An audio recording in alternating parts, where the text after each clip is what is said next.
Hello, everybody, and welcome to the newest indoor adventure in our holiday crossover, Part 2. Today is December 23rd, 2019, and you are loved. And that is something that we would like to say to all 419 of our followers. We're one away from having our hashtag Blazik giveaway, where I'm going to be giving away the collector's edition copy of Descent into Avernus as well as the dice set to go along with it. So, hey, if you want to be follower 420, consider doing that this evening. And of course, all of you non-followers, but if you subscribe to us on YouTube and all of that good jazz, we love you too. And of course, if this is your first time hearing this message, you can join us at youtube.com/indooradventures or go to anywhere where podcasts are available, and you can find us there as well.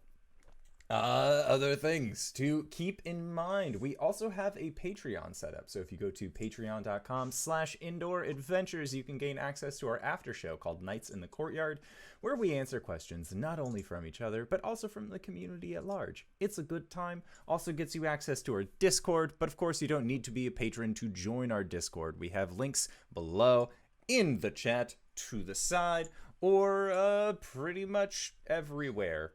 We like this community and we want to involve you in it, so consider it.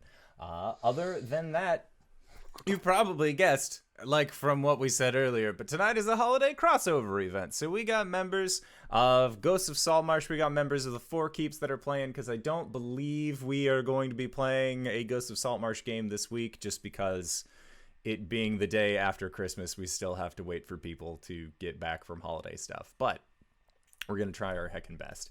And with that, hey RJ, who you playing tonight? Hey everybody, I'm RJ, and I'm playing Calum, the Shatterkai Wizard Cleric. Hi everyone, I am LB Hackemup, and I'm playing Gwen, the Halfling Barbarian Fighter! Howdy everyone, I'm Reeves, and I'm playing Omen Dark, he, him, and Ham Slime, they, them. And I am the indoor adventurer, he, him, and tonight I shall be your dungeon master. So, last we left off, we have to do a little bit of a dual recap, because members of the Four Keeps might not be aware of what's going on with Ghosts of Saltmarsh. Ghosts of Saltmarsh team might not be very well aware of what's going on in the Four Keeps. So, we're going to do some recaps. We are going to start off, of course, with our recaps for Ghosts of Saltmarsh. So, previously on Ghosts of Saltmarsh, Ullman, you were in the woods minding your own business when the form of Viari appeared. Viari ended up having a little bit of an antagonistic conversation with you as it came off, and before you knew it, you had a sword jutting from your back through your chest, or through your stomach, as it appeared that Viari was not who they claimed to be, but was rather an assassin of the illustrious Shadow Council. After they had attempted to murder you and were almost successful, they ended up taking the short sword that houses the soul of Ullman Dark and began making their way back to town. However, it was at that point that Tharsden, who inhabits the body of Ham, decided to raise themselves and begin following after the figure. After a stint of combat that arose from a disagreement as to what to do with an assassin who revealed themselves to be the child of Ullman Dark, or at least that it was believed to be the child, you and the rest of Team Salt Bay were given 24 hours to leave the Saltmarsh area, as was instructed by your former employer, Acquisitions Incorporated, who has since fired you. You are with Albus, you're with Hish, you are with two other Ullmans. You're not exactly sure what is going on at this point, mostly because there has been some trickery with illusion magics and disguises currently happening. But you are all making your way back to Saltmarsh, and Ullman, as you are walking, the world seems to slow. And as it does, you get the realization that this isn't from the stress that you have felt relating to the situation that you have been a part of. but rather you see Walnut Dawngrass's dryads escorting your daughter all begin to slow. Your child begins to slow as well. And as this happens, you see Albus sort of look around, and then he too begins to slow until he eventually is frozen, looking in a particular direction. And as he freezes and looks, and you look in that general direction as well, you can see that there is snow beginning to come down through the tree cover, which is very odd for you, especially as a resident of the Sword Coast. You are in early winter, late fall. This isn't necessarily a time for snowfall, especially heavy snowfall that would penetrate through the tree cover that you find yourselves in. As somebody who has spent a lot of time in the woods, you know that this is very out of the ordinary snowfall. And as you look over in the direction where you had seen Albus looking, you see a figure emerging from the woods, and they are almost silhouetted. And for the purposes of this crossover event, our Four Keeps players are familiar with this figure. But Reeves, I would like for you to describe for our audiocast listeners the creature that you see in the woods. I've sent you a picture via Discord. I would like for you to do your best to describe them for our audiocast listeners. Ooh, all right.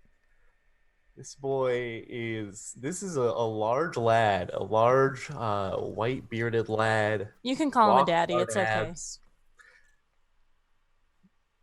Okay, he's a daddy. It's true. But where you might expect to find a fine pair of legs to back that up, you in fact find four, because he is a horse as well. He is a centaur, and due to the fact that he is also wearing a red hat with white trim, the beard, I can only guess that he's a Santuar. That is correct. So you see this Santuar-like figure standing off in the woods, and you see them raise a gloved hand towards you. And as they do, you feel your body getting warm. And you feel your spirit getting warm as well, as your physical body and your spirit are a little bit detached from each other.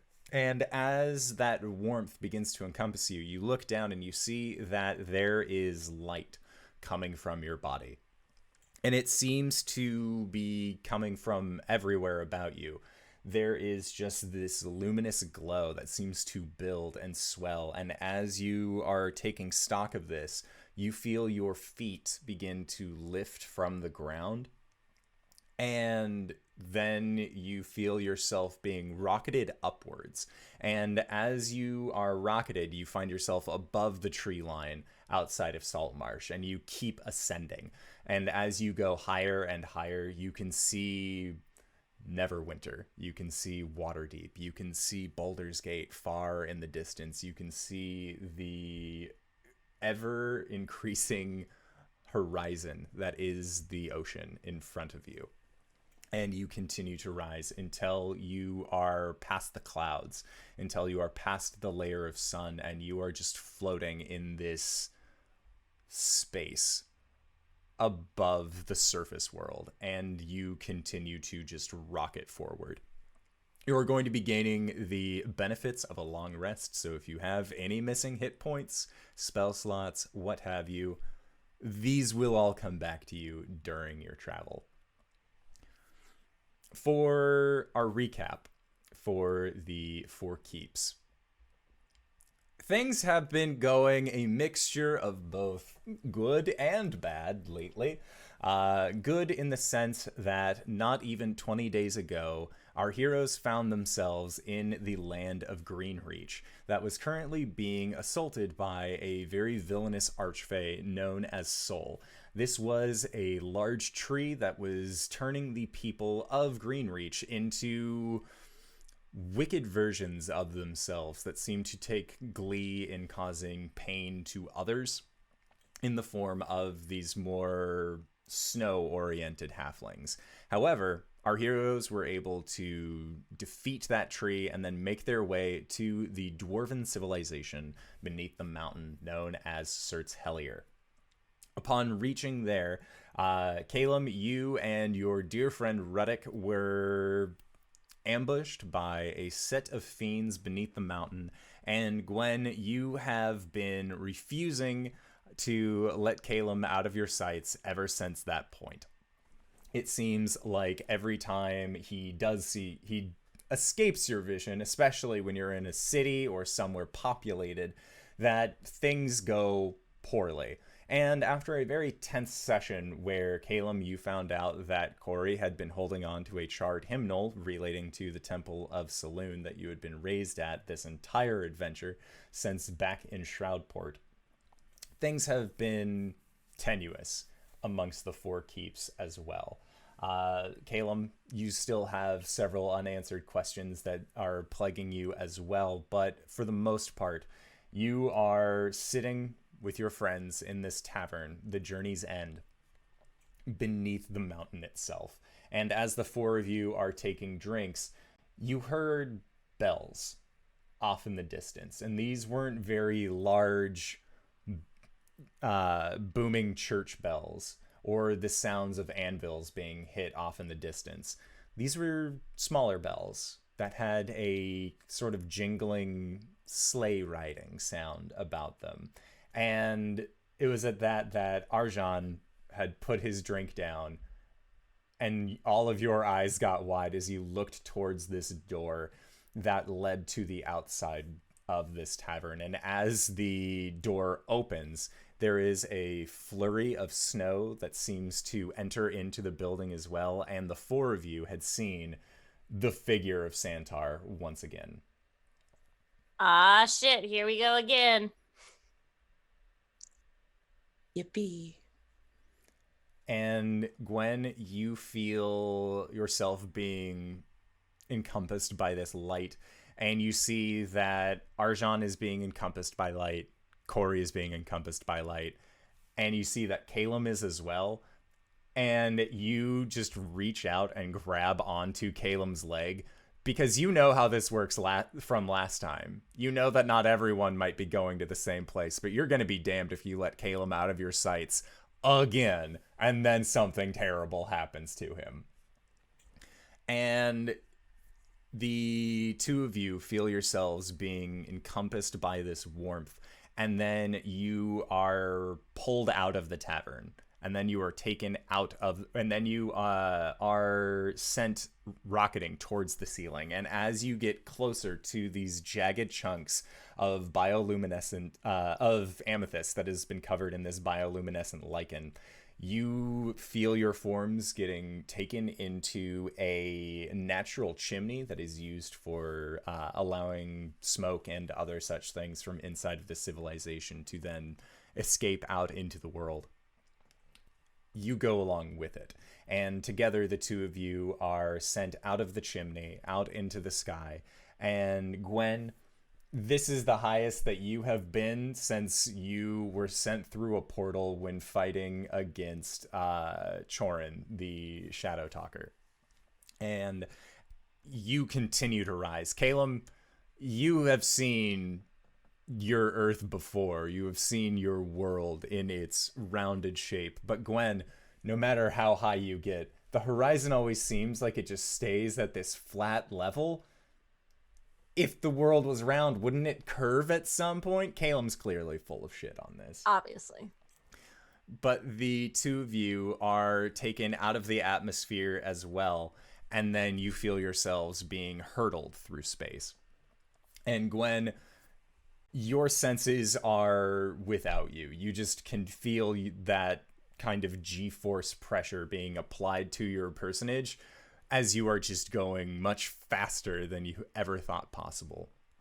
And as the two of you are rocketing through this space, you feel a sudden collision. And it is like surface tension breaking on a much more viscous substance. It would be like if you hit against honey and then just continued to rocket through. And as you do, you and Calum end up coming to a complete stop. I need you both to make dexterity saves. And Ullman, I need you to make a dexterity save as well. Because I'm oh so good at these. Where are all my dice? Oh. 22. 16. That's a natural 20. Okay. All right, metal dice. All right, so the three of you end up as you regain your vision.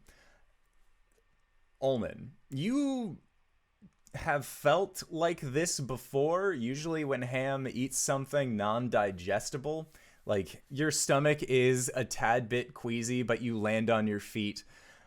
Calum, you also land on your feet, but it feels again like there is some sort of unbeknownst liquid that is now seeped into elements of your armor.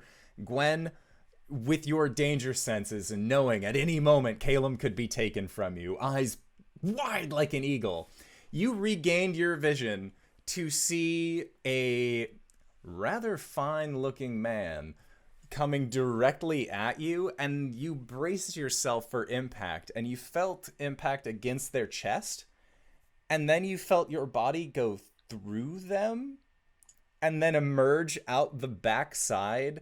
Like there was some resistance there, but you have just passed through this individual as a whole. And as you all three look at each other, Kiana, what has Gwen seen and by proxy passed through? Been in. Omen Dark is this massive, broad-shouldered, broad-chinned, beautiful man. He's got long, curly blonde hair and big, thick blonde eyebrows and a broad grin. He's wearing a like sailor shirt with the front slightly open and like traveling cloth pants. And honestly, he looks like you could just take him off the cover of a romance novel and just put him down. All right. So that is what Ullman looks like. And in Ullman's hand is this very fancy, very nice looking short sword that you seem to have grabbed before it ended up getting rocketed past where you had found your footing. What does Ullman see? Let's start with Gwen. Gwen is a halfling, exactly 3 feet tall. Like dirty blonde hair. Her left side is shaved, and then the rest of her hair is actually in a pretty nice braid right now. She's fairly clean, right? She Yeah, we was took at it one back. point. Yeah, I'm sure she's clean enough. She's wearing a like a bunch of leathers, but she does have like a tube top on. So part of her midriff is showing. The 2 inches of it. And she has on her back a giant axe, especially for a halfling. And then there is a mace on her side. Yeah. Owen sees a about 5'10", 5'11", pale-skinned elf with dark black eyes, black hair. Has been styled into tribal knots, and he has tied it up into a bun. He's currently wearing scale armor and a cloak, traveling trousers, and he doesn't carry any weapons, but he does have a rather large Hoplon style shield. Excellent. And Ullman, make a religion check.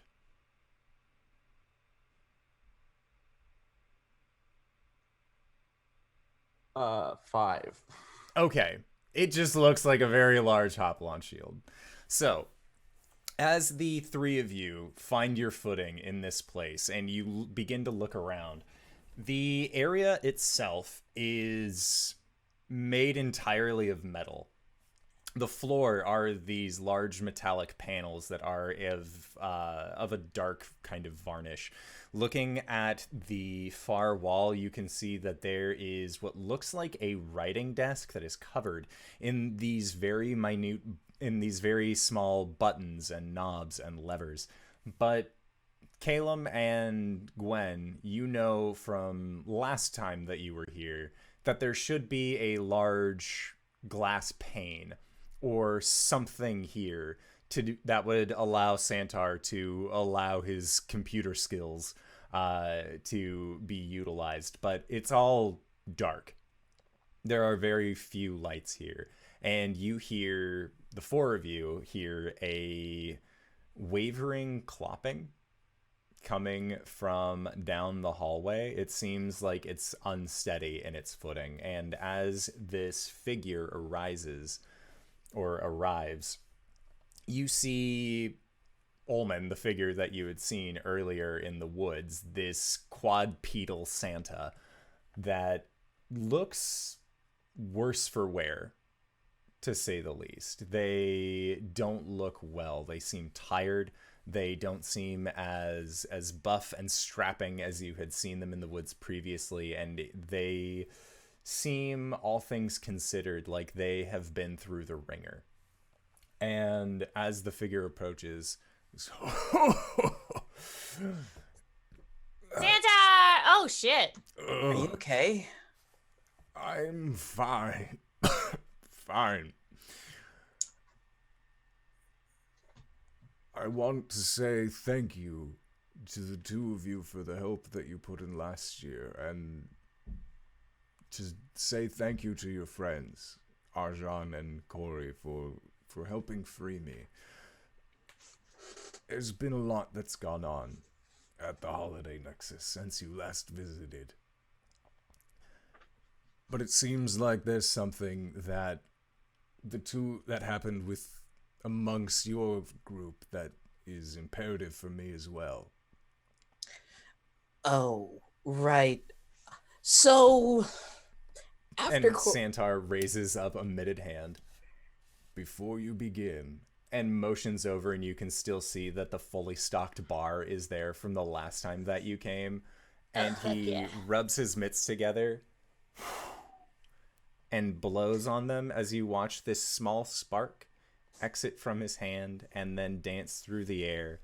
And next to the fully stocked bar, it lands on several pieces of dry wood and just creates this very nice looking bonfire. And Santuar then motions for the lot of you to come over and asks the lot of you, what are you drinking?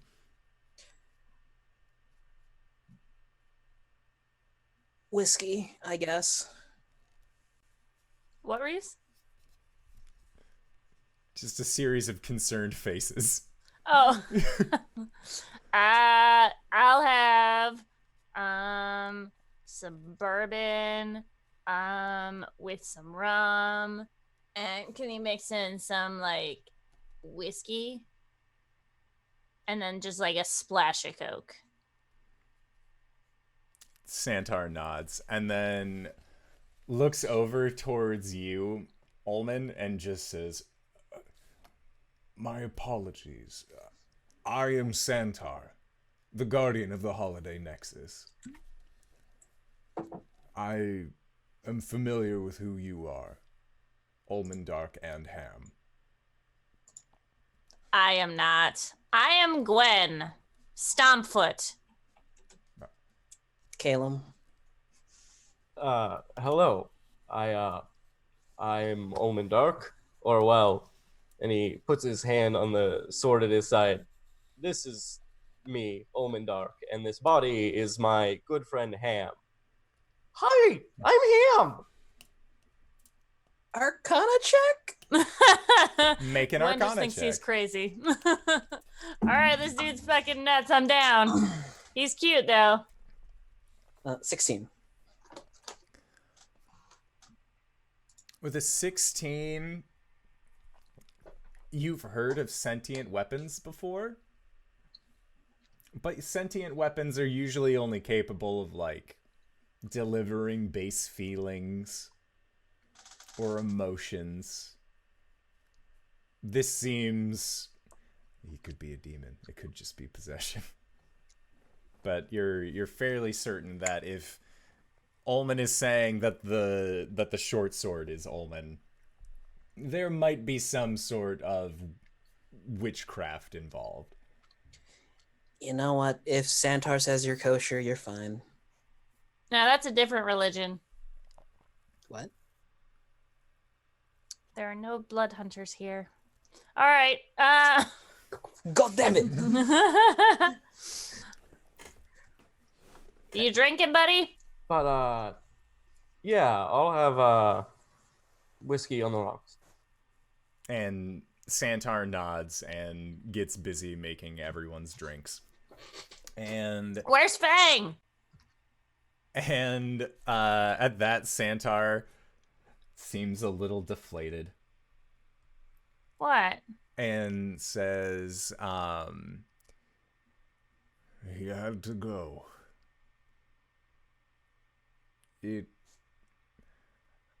Why don't you all sit down? And as you do, Santar explains how after last year's crossover, where he had met the heroes, the miscreants of Waterdeep, and also the Four Keeps, that he decided that the easiest way to keep track of a continuously growing Eververse was automation. That he would figure out a way where he didn't have to manually keep track of who was naughty or nice, but instead would leave it up to a machine that he had labeled the Holiday Alignment Litigator. However, that was just the start of things, as the Holiday Alignment Litigator decided that Santuar was actually naughty for having created it and decided to wrangle Christmas into its own mechanical grasp. Santuar has been locked underneath the Holiday Nexus central core for a while now. He has had a steady diet of milk and cookies to keep him alive during this time, but he knows that these cookies were not made with love, they were made with hate, and he has just been forced to stay here. Now, the other problem with this is that Fang was the bartender here, and Fang has a good head on his shoulders, good enough to the point where Santar should have listened. Fang said that this isn't what the holidays stood for, that you shouldn't just leave everything up to some sort of mechanical diction, but Santar assured him that things would be fine. Fang said that they would leave if Santar continued on to this, and Santar said his departing words.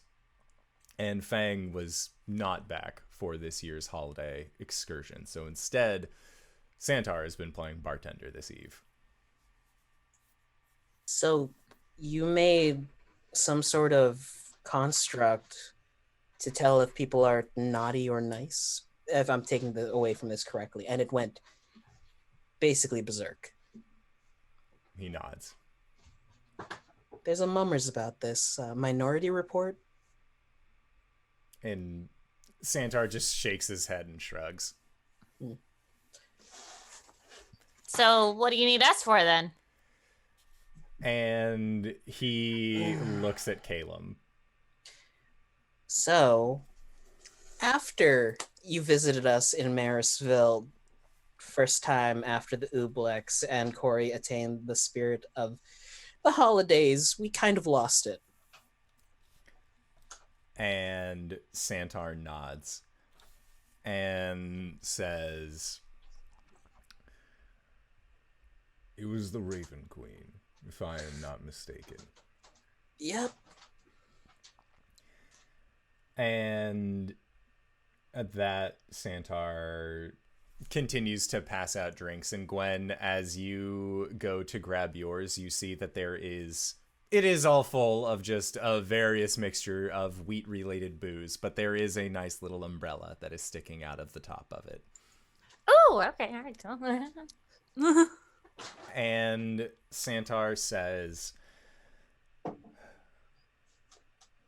"She may have taken it, but it's not gone."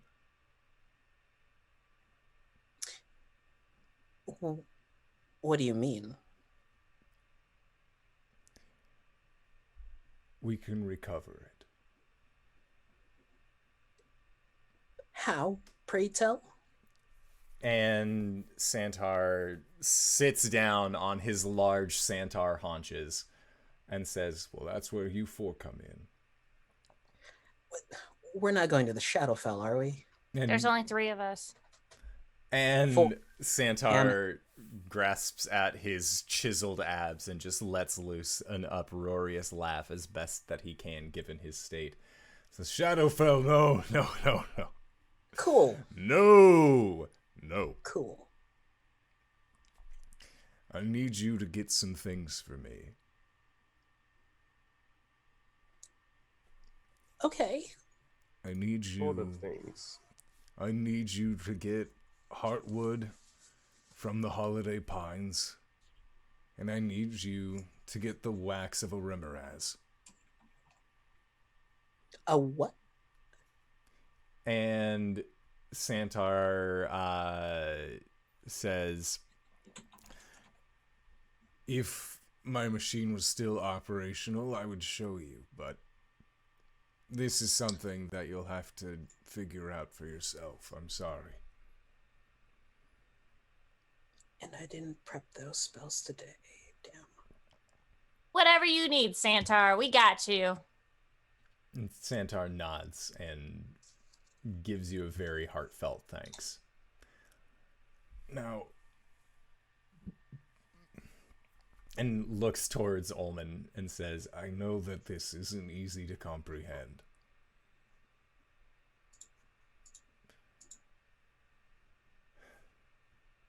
But Santar is real." Honestly, it's not the craziest thing to believe after everything else I've done. So great. I'll do my best. And Santar puts a big, beefy, mitted hand on your shoulder and says, "I know you will." I have a question. Santar nods. Where's the big Goliath dude? And Santar tilts his head. Who? Oh. Do you mean Kronk Goreblast? Yeah. And Is he coming? Santar looks at you and gives you Oh, no. several slow blinks. What? No. Oh. Oh no. Is he okay? He's doing fine. Oh. Out of my jurisdiction at the moment. Oh.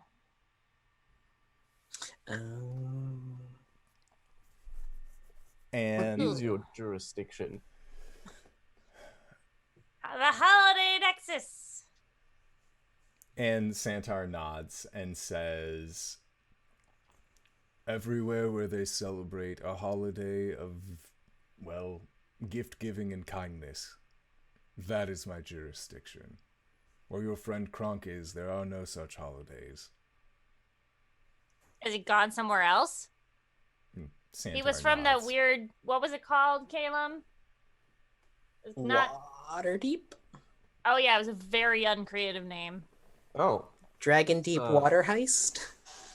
that's near me. Oh, you're from there? No, well, not quite. I'm from Saltmarsh, but These names are terrible. Who came up with them? Probably some wizards on some coast. Ed Greenwood is crying somewhere. I hope you're all happy. Hey, hey, hey. All of the names are terrible, not just the city names.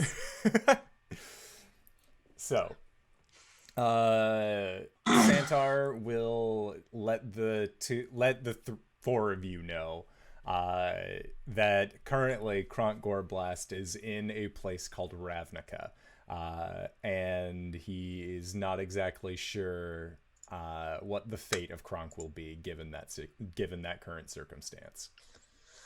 Okay. Ullman, Fine. make a history check.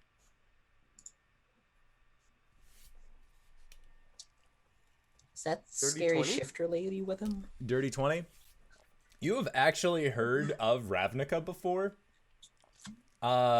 Being from the Sword Coast region, and also as a former member of Acquisitions Incorporated, you know that Omen Drawn has actually been plane hopping, setting up different Acquisition Incorporated franchises throughout the multiverse, and his main drive currently has been an Ac Inc. office on Ravnica.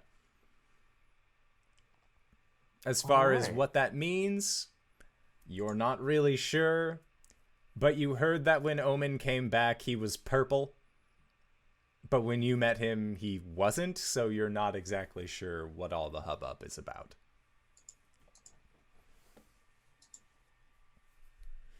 And Oh, cool. Do we need to go hunt these? We have to go shopping, or we have to go like kill things? We have to get these things? And Santuar says that he is going to leave that up to your discretion as to how these things are obtained. However, he will need them in order to fix and reclaim the spirit of the holidays that has gone missing since. Solid. Great. There a market around here? And Santuar nods and escorts you all to a it's like a large metal disc that has what looks like a light blue glass that is spaced in 5 different intervals in almost like a circular pattern upon the ground, and it's more of a half circle and directs each of you to stand on one of these light blue glass fixtures. Can Caleb and I stand on the same one? And Santor looks at you and says, A lot's happened. he just doesn't even say anything. He just gives you a knowing nod at that point. Fine. But if something happens to him, by the gods, I'm gonna kill someone. Sorry, Alman. I just hope it's not me. Well, I'm not gonna kill Santar. All right, let's go. And at that, Santar, you see him go over to that central console and uses a horse leg to actually kick one of the panels open and begins rooting around until you see him pull out 2 handfuls of cables that look like they have frayed ends, and he just starts connecting them until eventually he gets to the last 2, and as he connects them, you see a spark fly, and then he pulls back, and then he reaches into a pouch and he pulls out some goggles, puts those on, and then begins to let the sparks fly again. And as he does, there's a glow that begins to emanate from beneath the 3 of you from your panels, and you see that there was a large, not a large, but more like a, at this point, a little bit taller than you, Gwen, sized box that had a lever attached to it, and that lever was in a upright position, and it groans, a metallic groan, and then just snaps down onto the base of this box, and as it does, the 3 of you are covered once more in a bright light, and you feel this warmth. And then you are inside of a... Ullman, this is the homiest place that you have been in so long. Truly the hands of skilled woodwork went into the crafting of this building. You can see that it has a nice hearth You can see that there are several seats that are set up. There are bunks for resting, and it feels like home without any other way to describe it. And looking around, you see a set of very familiar shoes. And the only reason they are familiar is that you recognize these as Hish's shoes. Seems like Hish was here before, but you're not exactly sure how. Calum, you and both you and Gwen appear in one place. I need you both to make dexterity saves. Yeah.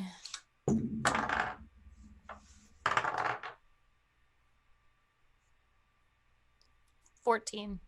0. The two of you are transported in a bumble jumble. No! You are not like body parts mixed in on one another. It is not that horrendous, but you have just landed in a small pile. Indor wouldn't Cronenberg us yet. Give it next year. That's next Christmas.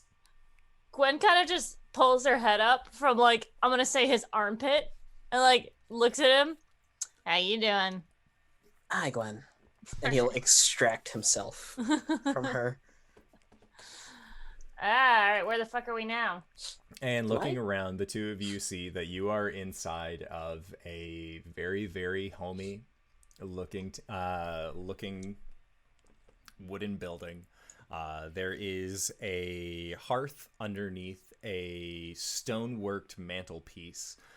You can see that there is a set of shoes that are lying on the ground that Ullman is currently like quizzically looking at. He seems to recognize these shoes somehow. And there is a general sense of ease that just seems to emanate from this cabin. Do you smell snickerdoodles? Oh, gods. Wait, no, I wasn't on that adventure. And they do. The building is actually rife with the scent of snickerdoodle. All right, this is cool. This isn't a market though. Is there a window I can walk up to? Yes, there is. And this window, when you get up to it, it actually has some frosting on it, so you wipe it away really quick. And looking out, you see that it is almost a horrifying sight to behold. As Calum, you recognize this place. You've been here before. And looking through this window, you can see what looks like the line of this city stretches as far as you can see in front of you until it has a slight right-handed curve. And buildings seem to just be everything here. To the far right, nothing but buildings. To the left, nothing but buildings. Above you, nothing but buildings. It seems like the entire world view is city. Oh, snickerdoodles. What? We're in Sigil again. What? You know that place when I turned 14 that we went to make that deal with the one dude? And then you sold your hair to the tiefling? Oh my gosh, yes! Sorry, Ullman, this might be a little confusing. That's all right. I was just curious how my friend's shoes got here. Maybe she sold them. People will buy weird shit here. I don't know, but I'm going to take them. And at that, he just like shoves the shoes into his body, and they get slurped up. Calum walks up and like slowly inches a forefinger towards his body. How? My body and good companion, Ham. I thought he was just fucking nuts. What is he talking about? Do you mind if I... And he'll like slowly bring his finger closer to the body. Ullman does nothing to stop you. Bloop. You are actually met with a bit of resistance. Oh. Is it like surface tension resistance or like actual clothing resistance? It feels like clothing. Oh. Ullman. Weird. Yeah. You get a sense directed towards you that says, "Are these friends?" I'm not. Wait, Ham?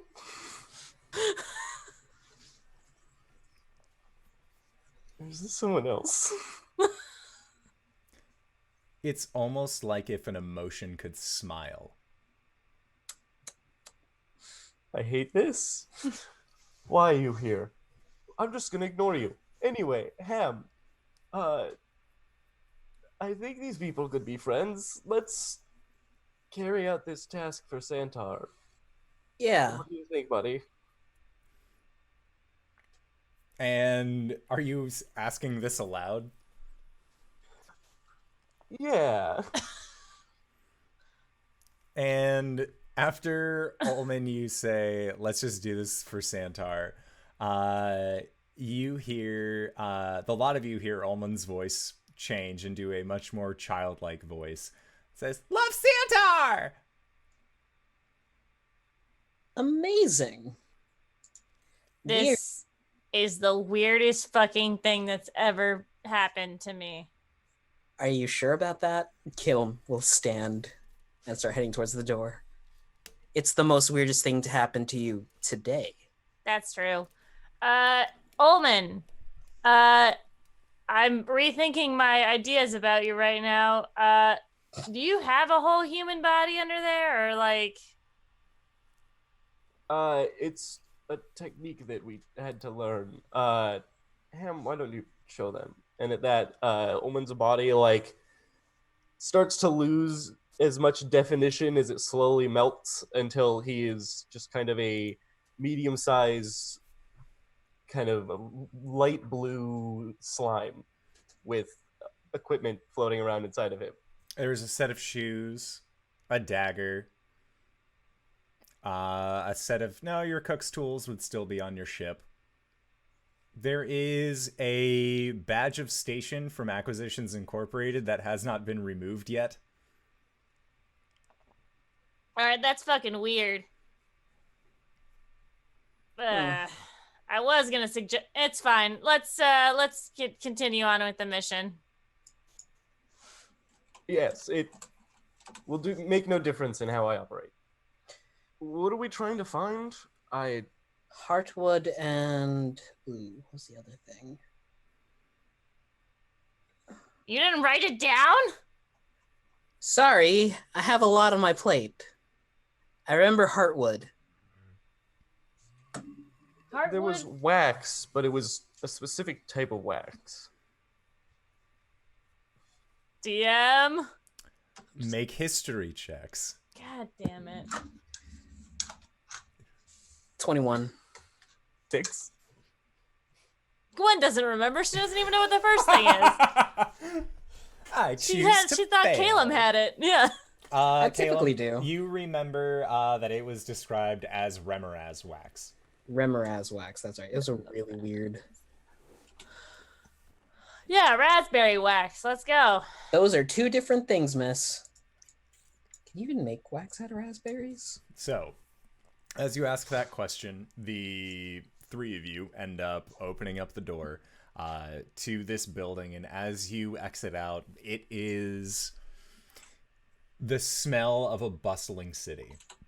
Almost in the same way where it seems like air is stagnant as it just has no means of being able to flow. That is what you are experiencing here in Sigil. And as you are looking around, you see all sorts of creatures nonchalantly interacting with each other.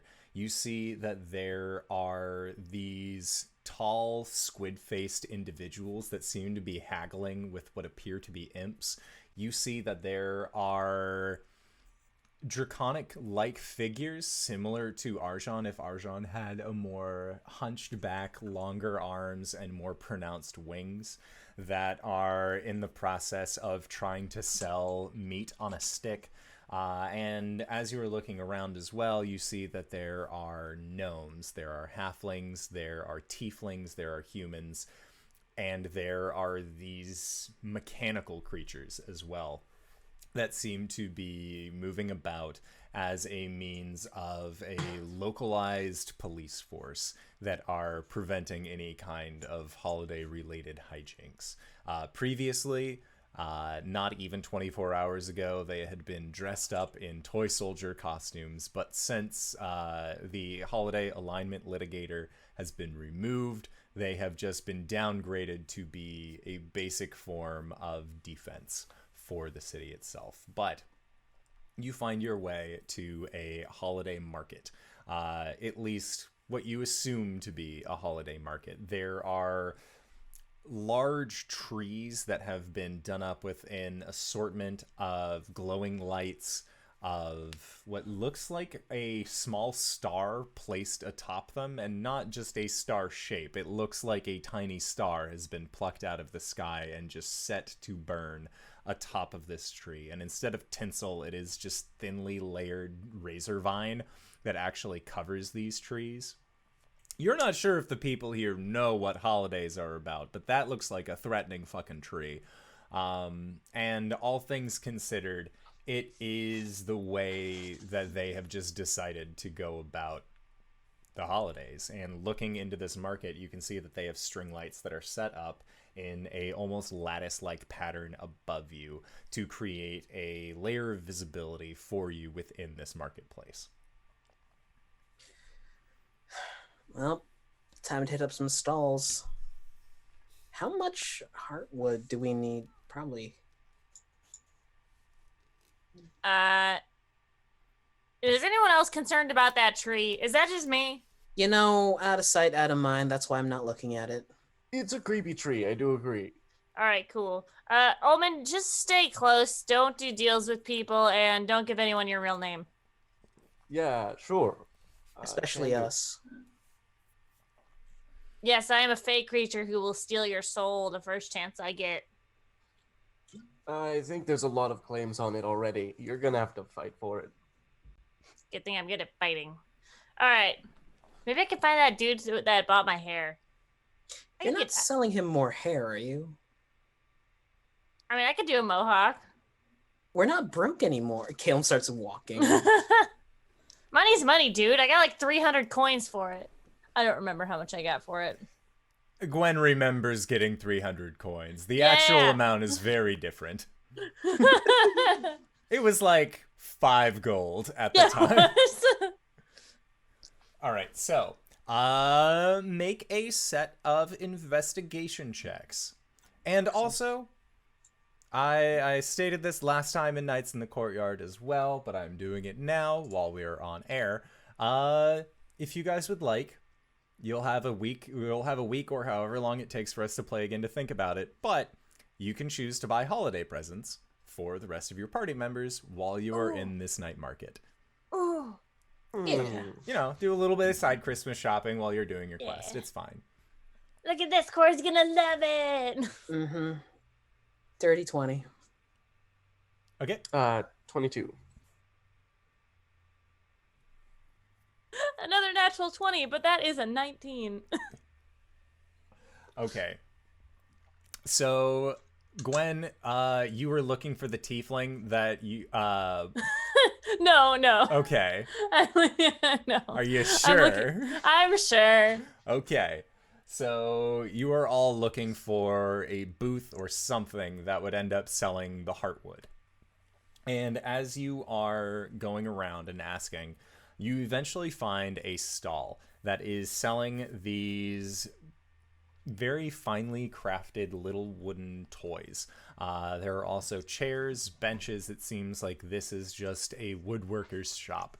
And everything is astronomically priced. It seems like getting a hold of wood here in Sigil is a little bit of of a rarity. It doesn't seem like it is necessarily commonplace in the City of Doors.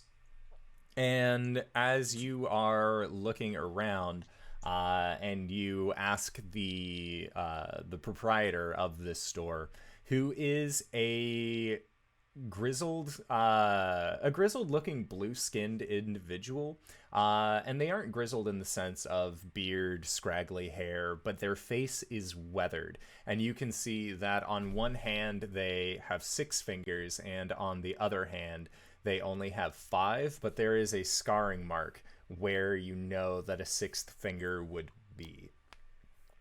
And as you ask them about the heartwood of the holiday pines, you hear a very wry laugh coming from this individual that says,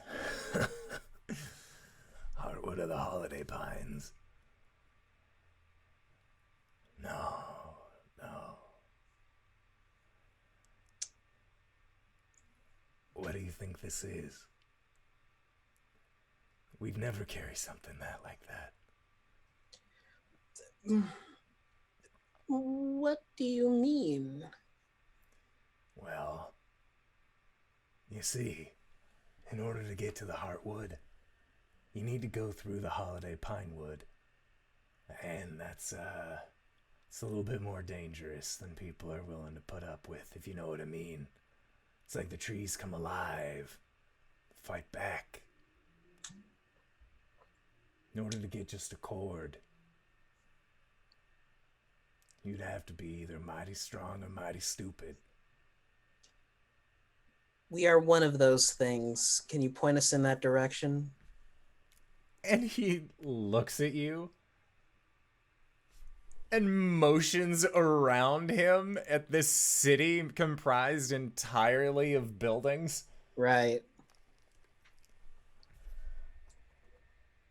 If I had it, I would do something with it.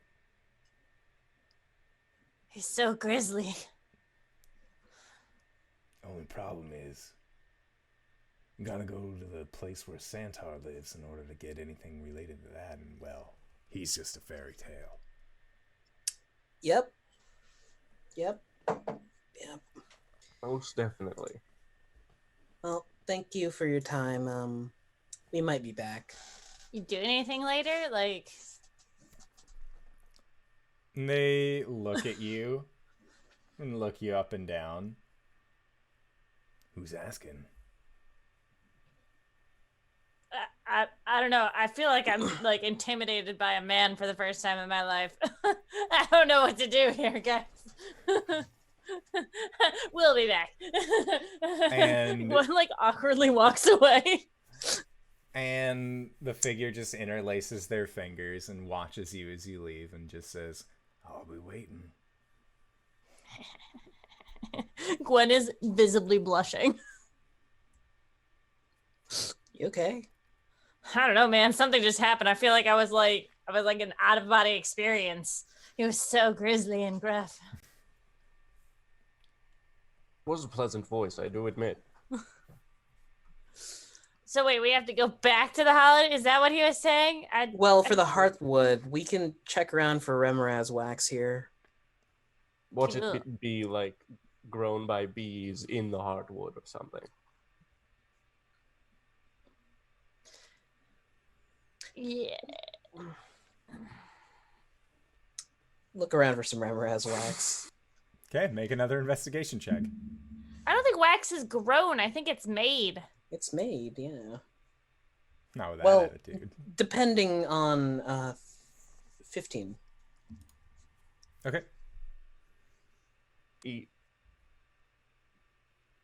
I'm too verklempt.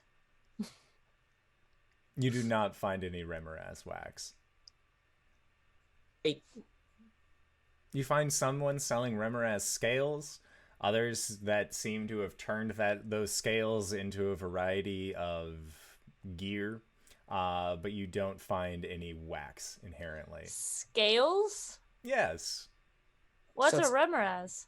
We'll ask. Okay. Okay. Wait, I thought don't you get wax from bees? Well, you could turn various bodily fluids into wax. It just is a process. What? There's wax in your ears, I suppose. Really? Is that what that orange goop is? Yeah. Yours is orange? Like a brownish orange. I never thought I'd have to say this, but Gwen, you're getting a medical when we get back. Like, I'm giving you a medical. You gonna give me a pat down, Caleb? No, like, I'm actually gonna give you not in the sexual connotation. I mean, like, I'm actually gonna sit you down and All figure right. out why your earwax is orange. Okay. Okay. So you are all looking to find out what a Remoraz is? Yeah. Okay. Yeah. So one of you can make a persuasion check to ask a random citizen if they know what a Remoraz is. I mean, we could talk to the stall owners, right? That have fashioned it into... Yeah, you could totally talk to them. Still make a persuasion check. With my -1, that's a 3. Solid. Okay. Anyone else? Persuasion?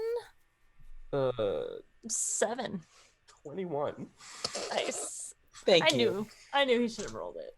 You're Okay. welcome. So Gwen, you and Caleb, being clearly the best talkers of the group, go up to the first several stall owners, and it's like you're trying to play good cop, bad cop, but with somebody who works retail, and they just don't have time for this bullshit. And so you are asking them all about the Remoraz, what it is, and they just say, I don't know, it's resistant to fire or something. If you don't want what we have here, then please leave. I don't know why you're yelling at me. And as they say that, they are looking directly at you, Gwen. Answer the question! And Ullman, you kind of take a few steps back. You go a couple stalls over while they are in the process, and you end up meeting someone who is selling Remoraz scales. And you are it's a much easier ask on your end. As you kind of just say, oh, what is this item? What properties does it have? What beast did it come from? And it seems like a much more academic inquiry than demanding to know so that way you can save a creature that the shop owner doesn't necessarily believe in. And you find that a Remoraz is a huge-sized ice monster. They are a giant icy worm that lives underneath the tundra that has a set of scales along their backs that heat up at almost supernatural temperatures to help this insectoid creature maintain its body temperature throughout the heat. It is the favored food of white dragons, and it also explains why you've never seen them, as you live very far to the south of the spine of the world, where they would be much more frequent. All things considered, from what you have gathered, the wax itself is part of the buildup at the base of the superheated scales, and it is highly sought after. The wax is actually used in a lot of wood finishings to help make them more heat resistant. So that way, if you live, say, in a dwarven city such as Mirabar, back before it had partially exploded and you could still live in the Undercity where there were where there were a lot of lava flows, then you know that your wooden structure wouldn't actually just spontaneously combust. It wouldn't erupt into flames because it had been covered with this heat resilient wax.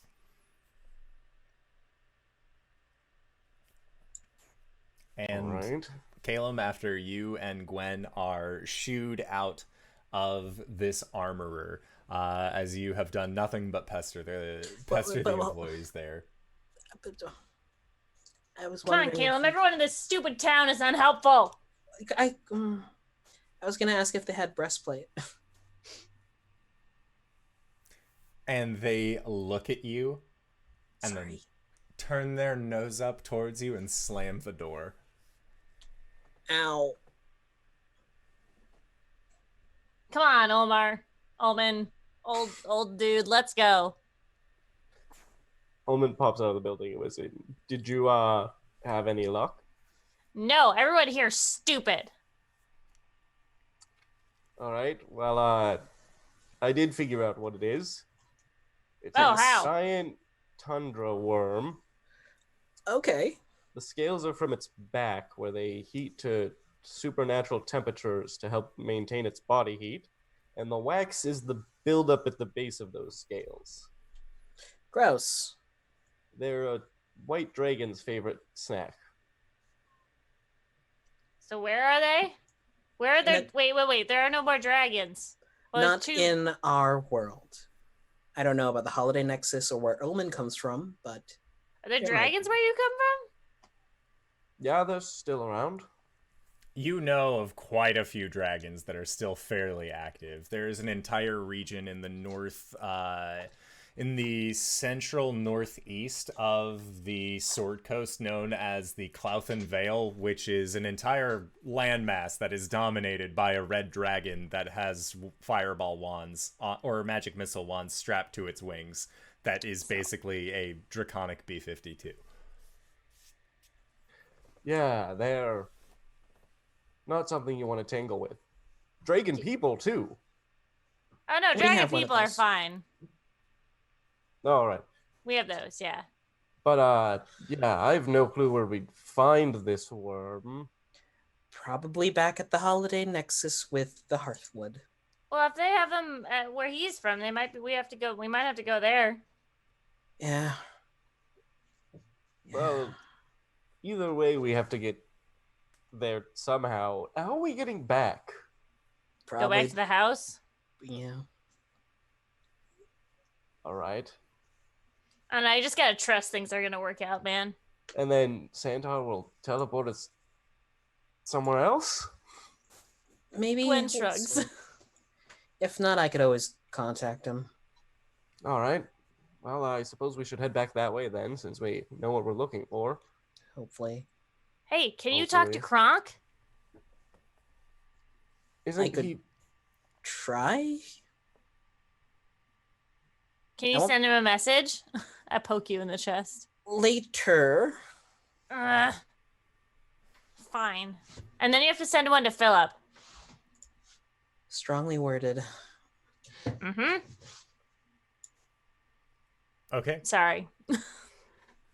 So, as the lot of you make your way back to the house that you know that you came from, when you open up the door, you see that there is a small figure that is actually inside of the house. They have green skin, large green ears, and they are wearing what looks like a red tunic that goes to about halfway down their thighs, and red and white striped socks. And they look at you, and you see that it is a goblinoid face, but if a goblin had less harsh features, it seems much softer, almost like a mix between a gnome and a goblin. Are these the things that we killed last time we were here? They look pretty close to the things that you killed last time that you were here. Are you gonna stop us from going through here, bucko? And this tiny figure looks at you and says, "What do you mean?" Okay, didn't expect that. We gotta get back to the holiday nexus. Why, yes, I know. I was sent here to make sure that we could send you back to where you were coming from. You have an excellent baritone. I thank you. All right, then send us back, please, sir. And at that, you see the figure look at you with a raised eyebrow, and then pull out what looks like a key ring. And it, instead of keys, It is full of baubles and knickknacks and a bunch of other things that just seem to be attached to this large ring. You can see that there are like strings, there are tiny dodecahedrons, there are regular looking keys. One of them looks like what you would all recognize to be an air freshener. You're not exactly sure where that one goes, but you're a little frightened of it. It seems to have a forbidding aura about it. And at that, this figure stops after searching for a while at what looks to be a dodecahedron that is clear, and on the inside there is what appears to be a swirling galaxy, and you can see that there are little dots of white that seem to be swirling around it as well. And the figure goes over to the lock on the goes over to the door, opens it up, and then stands on the and then closes the door with themselves on the outside. And before they do, just says, Holiday Nexus, right? Yep. Yes, please. Okay. and they close the door, and you hear the sound of a key being inserted into the latch, and nothing changes.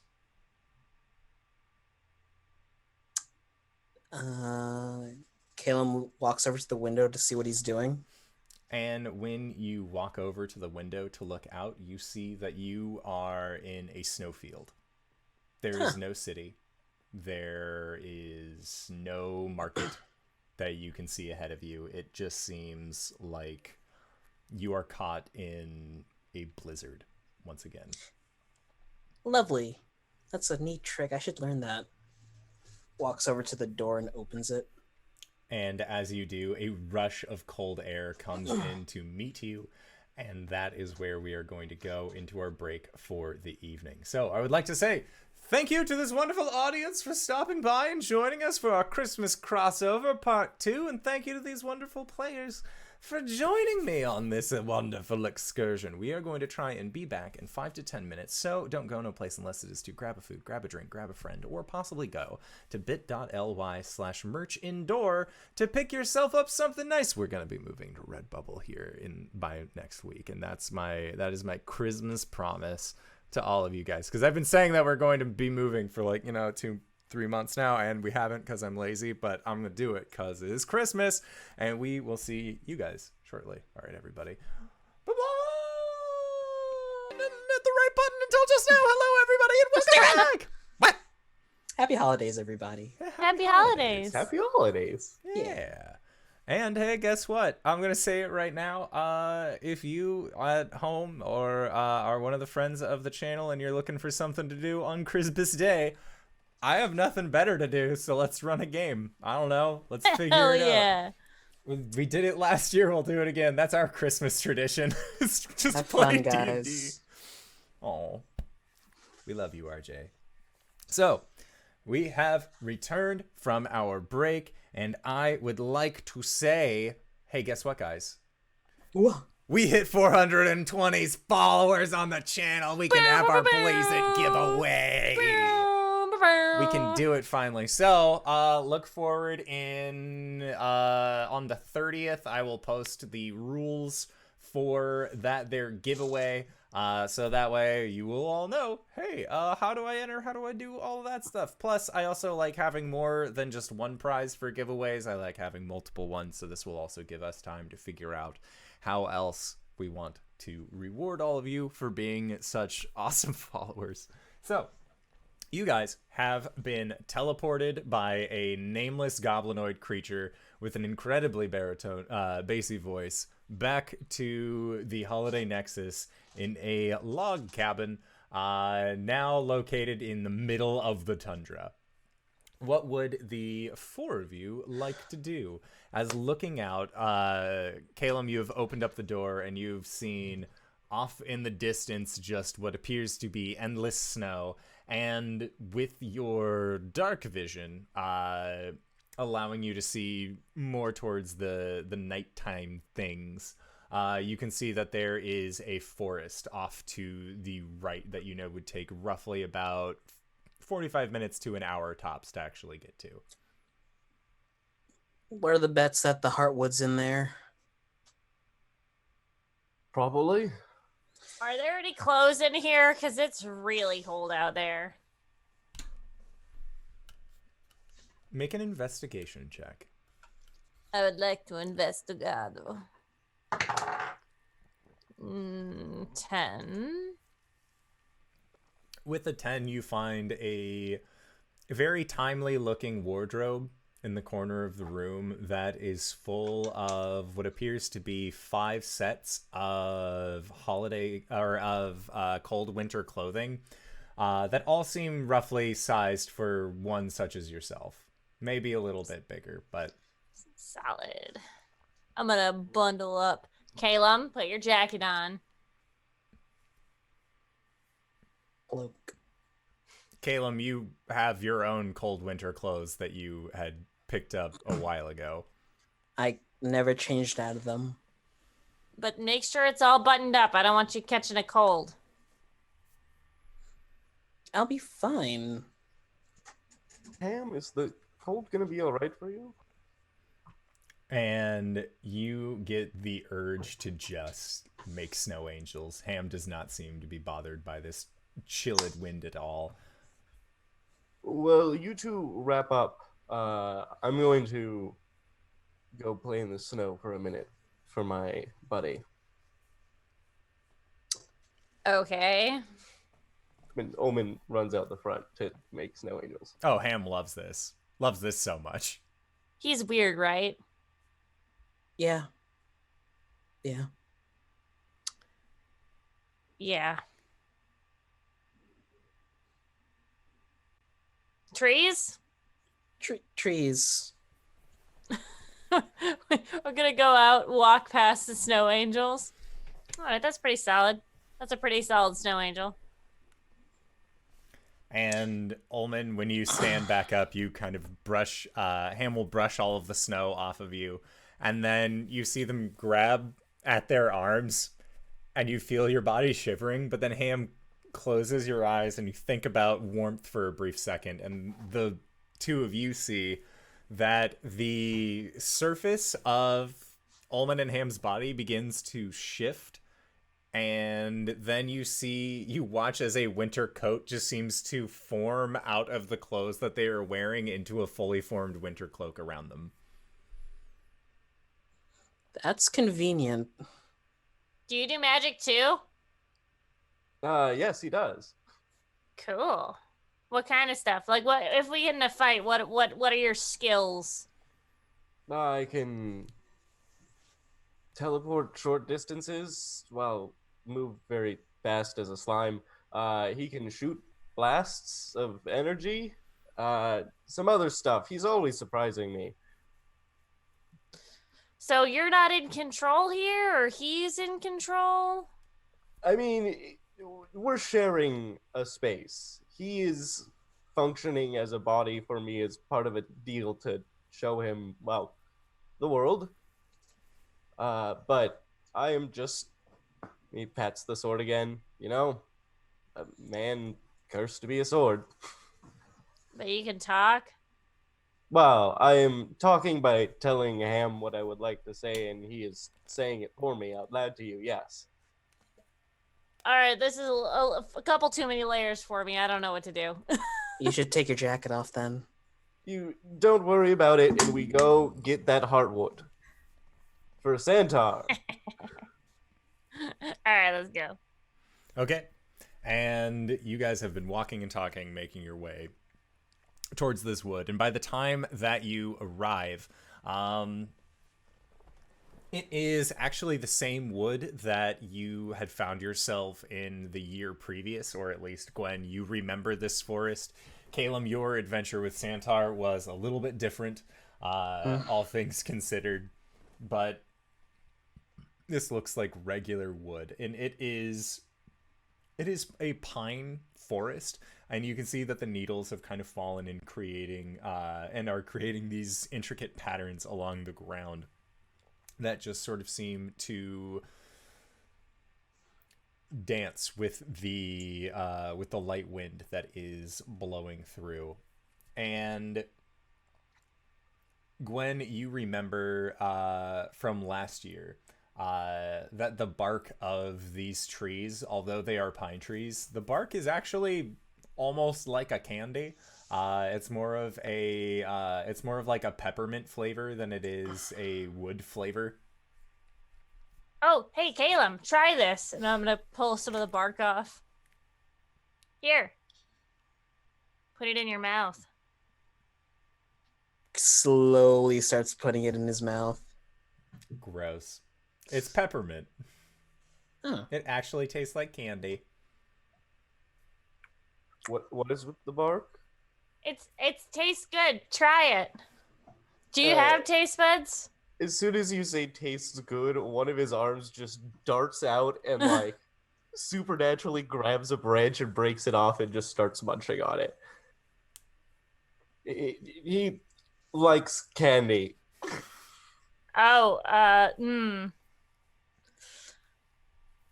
Yeah, I'm not used to this yet. I'm sorry.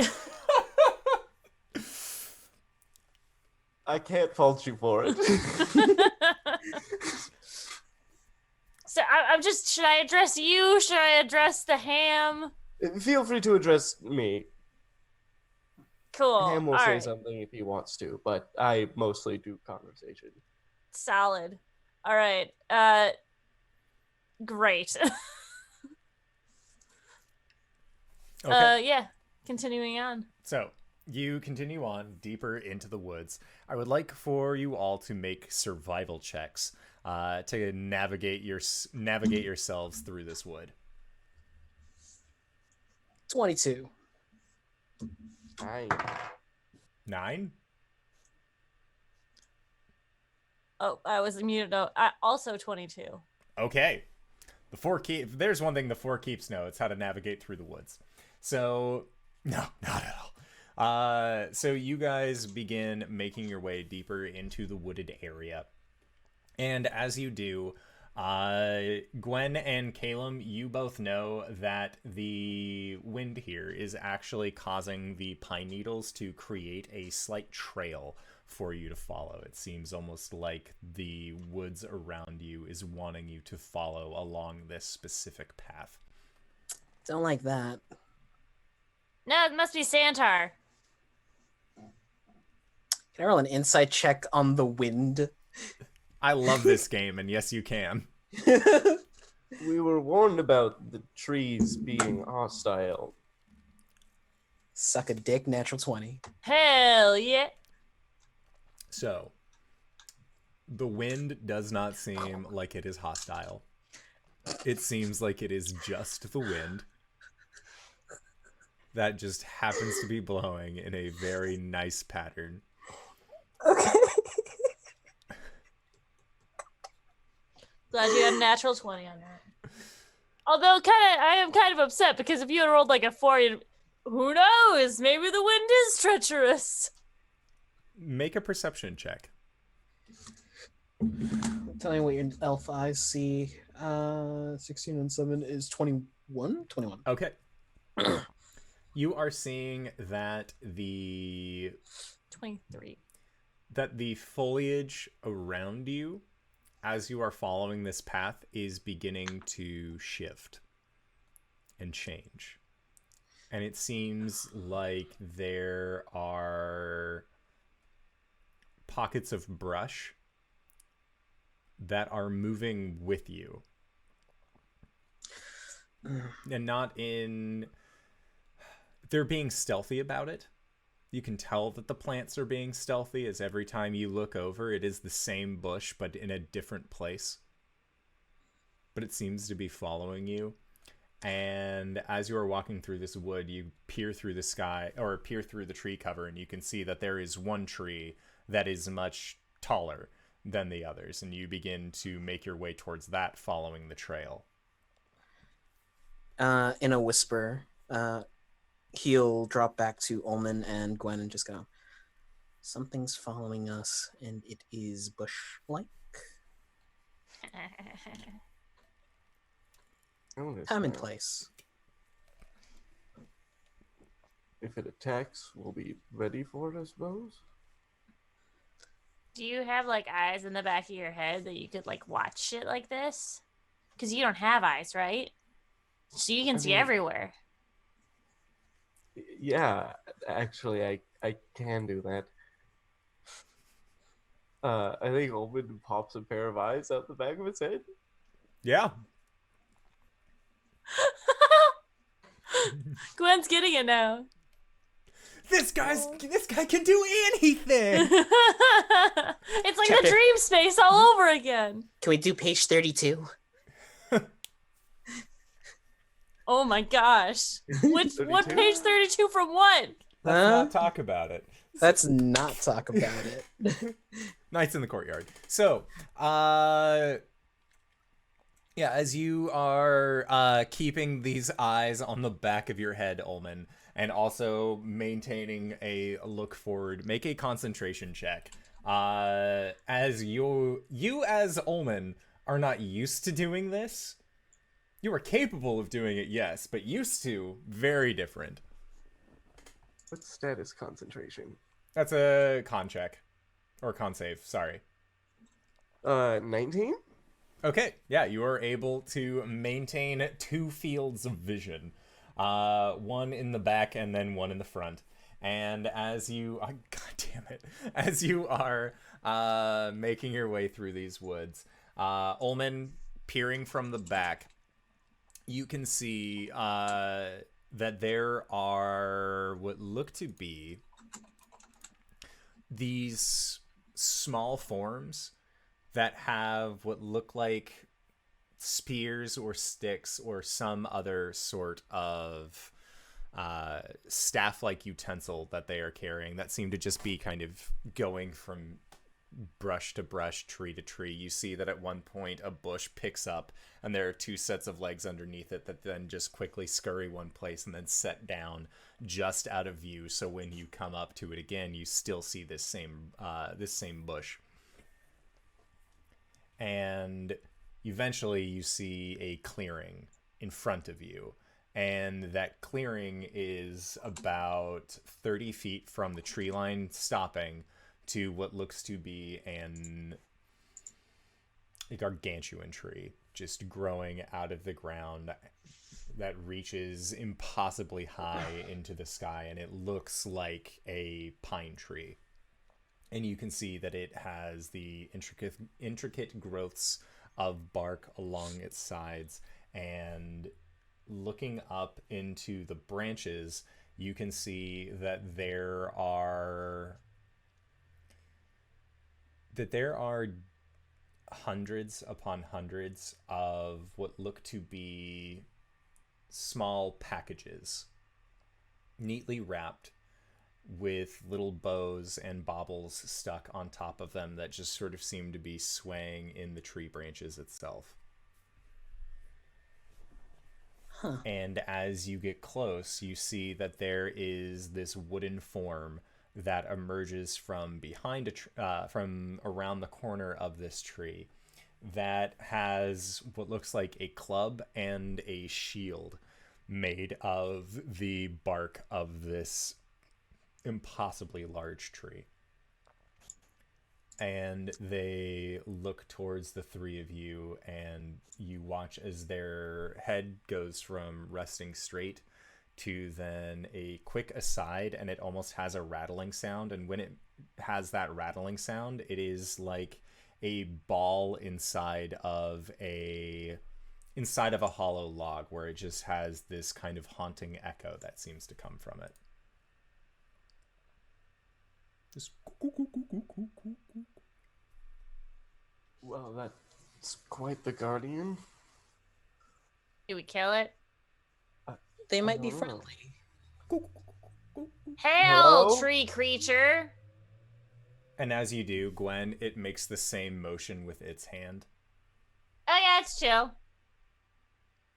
And you watch as what look to be about 5 more of these forest creatures seem to emerge, the ones that were following you.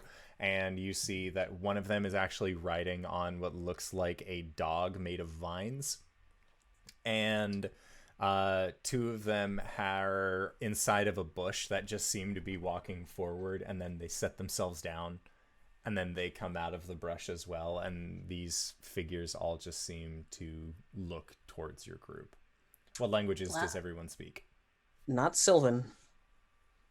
Do these look like creatures that we've seen before? These dogs? Say back at Sten Faceno's garden. The award-winning arborist? I gave his book to Gold Dragonborn. It was signatured and everything. So make a history or an insight check. I'm making an insight check on these fellas. I'll make a history I check. do speak Sylvan, if that matters. Oh, it do. 15. History is -1, so 17. 12. So this would only have applied to the Four Keeps crew because of who they've met, events that they experiences that they have been through. And the two of you recognize that this viney dog, it looks like the creature that you saw at Stenfazena's house. But if it was not out to eat you, it seems friendlier. It doesn't have like pointed ears. It's more closer to like if vines created themselves into a fashion that they believed a dog would look like versus being dog shaped. If that makes sense. So it has 4 legs. It has what looks to be a tail coming from the back, but its head is more bulbous and is just sort of rounded towards the front and has a mouth extending down that you can see is just held up by thin sets of vines. I think they're friendly.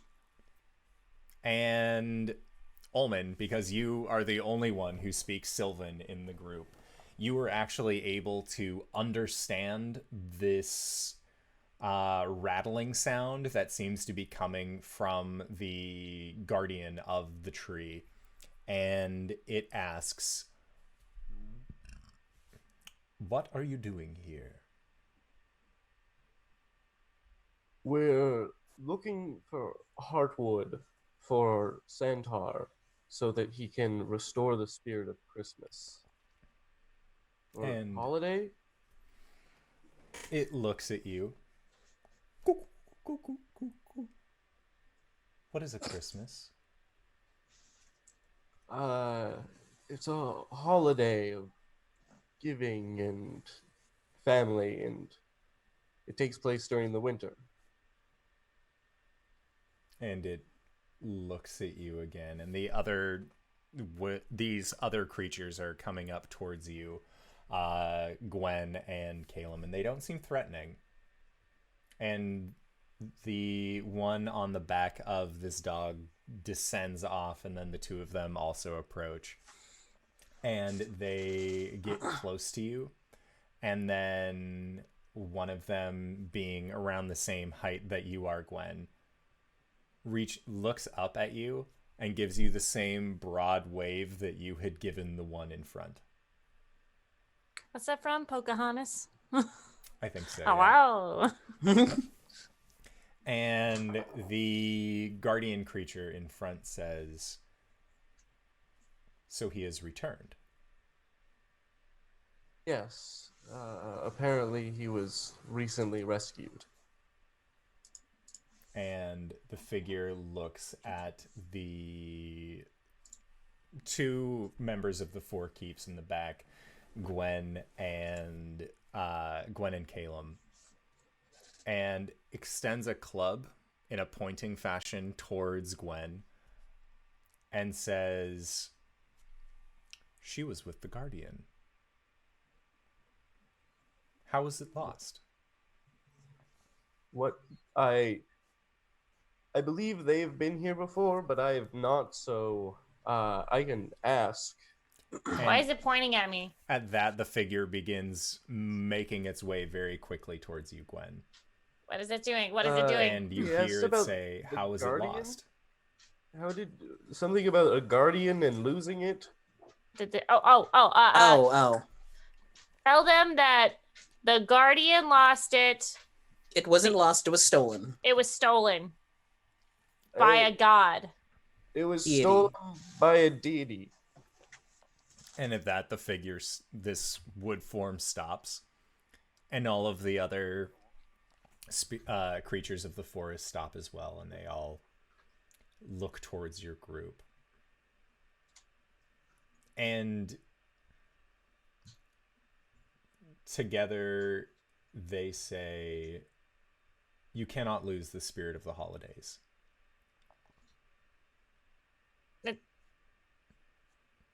They say you can't lose it.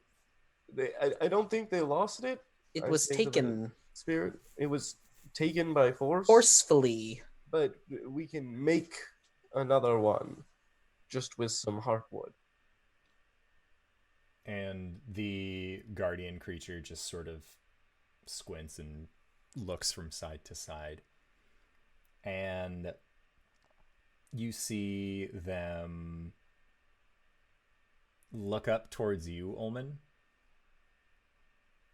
And they extend their club out towards you in a horizontal fashion.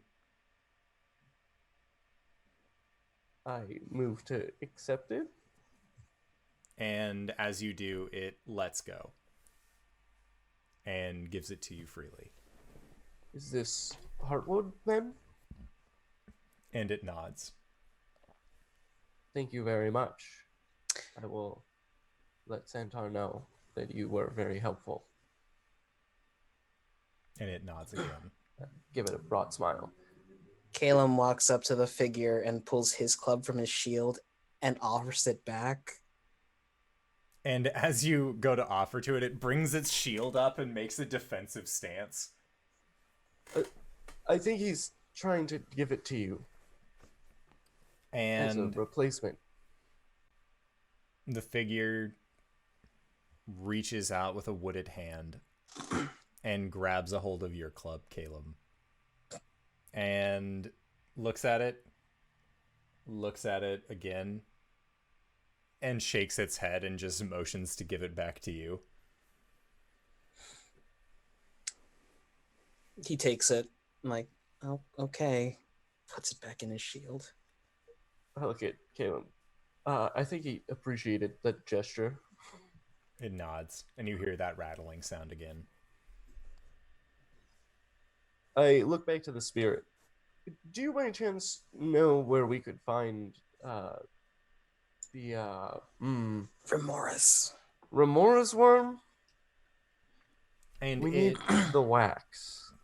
And it looks at you, and if you could see a quizzical glance coming from this wooden creature's face, you would expect to receive one if you could from its glowing lighted eyes. And it looks towards the heartwood again, looks at you, and then looks at all of the other creatures that it followed and makes a motion for them to follow it. And they go up to the tree. And as they do, the guardian stands next to it as you watch as all of these vine creatures and creatures that had followed you begin to stand on top of each other's back and each other's arms and begin to form what looks like a archway at the base of this tree.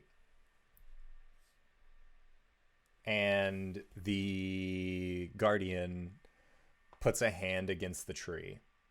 And as it does, you see a bright light appear. And it begins as almost like a dancing lights, where you see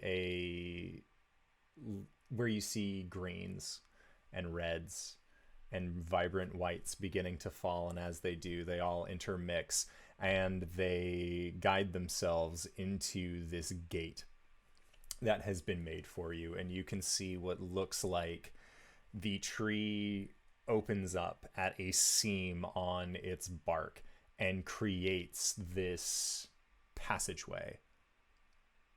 And it's like staring directly into a green screen, where you can see that on this that inside of this archway there is more tundra, and you can see that there is a sea off in the distance with these large floating glaciers that seem to be placed sporadically around. And it looks towards you, Ullman, and says, "You will find one here." Many thanks. They've created us a doorway to one of those worms. Can we trust them to not just like murderate us with magic? Think so? I mean, I guess I normally have a trust of forest spirits, but that may not be the same where you come from.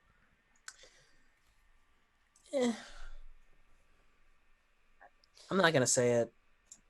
I'm not gonna. Caleb starts walking. I don't know where else we're gonna find one, so All right. Well, I mean, I'm cool as long as we're thinking about things before we do them. That's all I want. I'm not the best at that, but as long as we all agree. All right. Caleb gives the guardian a small bow before stepping through the portal. And its head seems to always be moving to turn and watch you as you walk. Gwen gives the long wave. And as you do, the guardian once again gives you a wide wave as well. And I've created a new thing. And the three of you, four of you, if you include Ham, step through this gate. And as you do, there is a rush of magical energy around you, and the gate then shudders and closes. And as it does, you find yourself on a glacier moving amongst the salt flows. And as you look around, it is just flat as far as you can see. Great. How do we find one?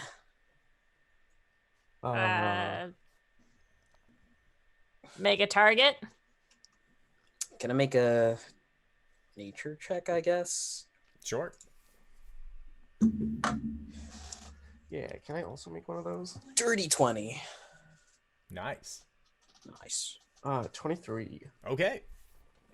So, Ullman, you remember hunting small game back when you still had a form to hunt small game with. You've done it to help Albus, and you survive from your trip from Tribord to Salt Marsh. It has been a lengthy experience, to say the least, but you know how things like this work. And Calum, you remember what Mugwort has taught you about how to hunt as well. And so together, the two of you kind of set out and see about trying to get a trap together of some sort. From my out of player knowledge, these things hunt via like tremor sense, correct? Yes. I have thaumaturgy. I can make harmless tremors in the ground up to 30 feet away. That sounds like a great idea, said the DM to the player.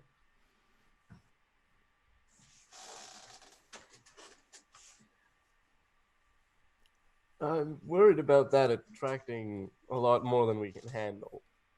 Oh, we can handle quite a bit. Sorry. I don't know how big these worms are off the top of my head, I guess. Well, if they're snacks for dragons, they're pretty big. I mean, birds eat worms and they're small. Dragons chew on these things, Gwen. Look, I've only met one dragon and he was human form, so I don't even know. Everything's big to me, okay? I don't know what a dragon is. I don't know how big it is, all right? I'm not gonna waste the spell slot for this. Silent image, the image of a dragon.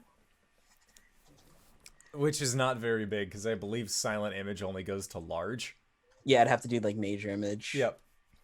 So, you are all But- planning to create said trap for this creature. Is that correct? Yeah. Okay.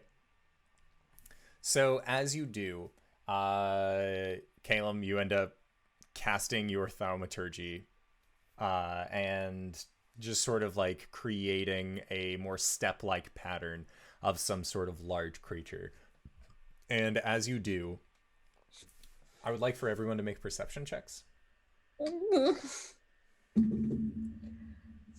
18.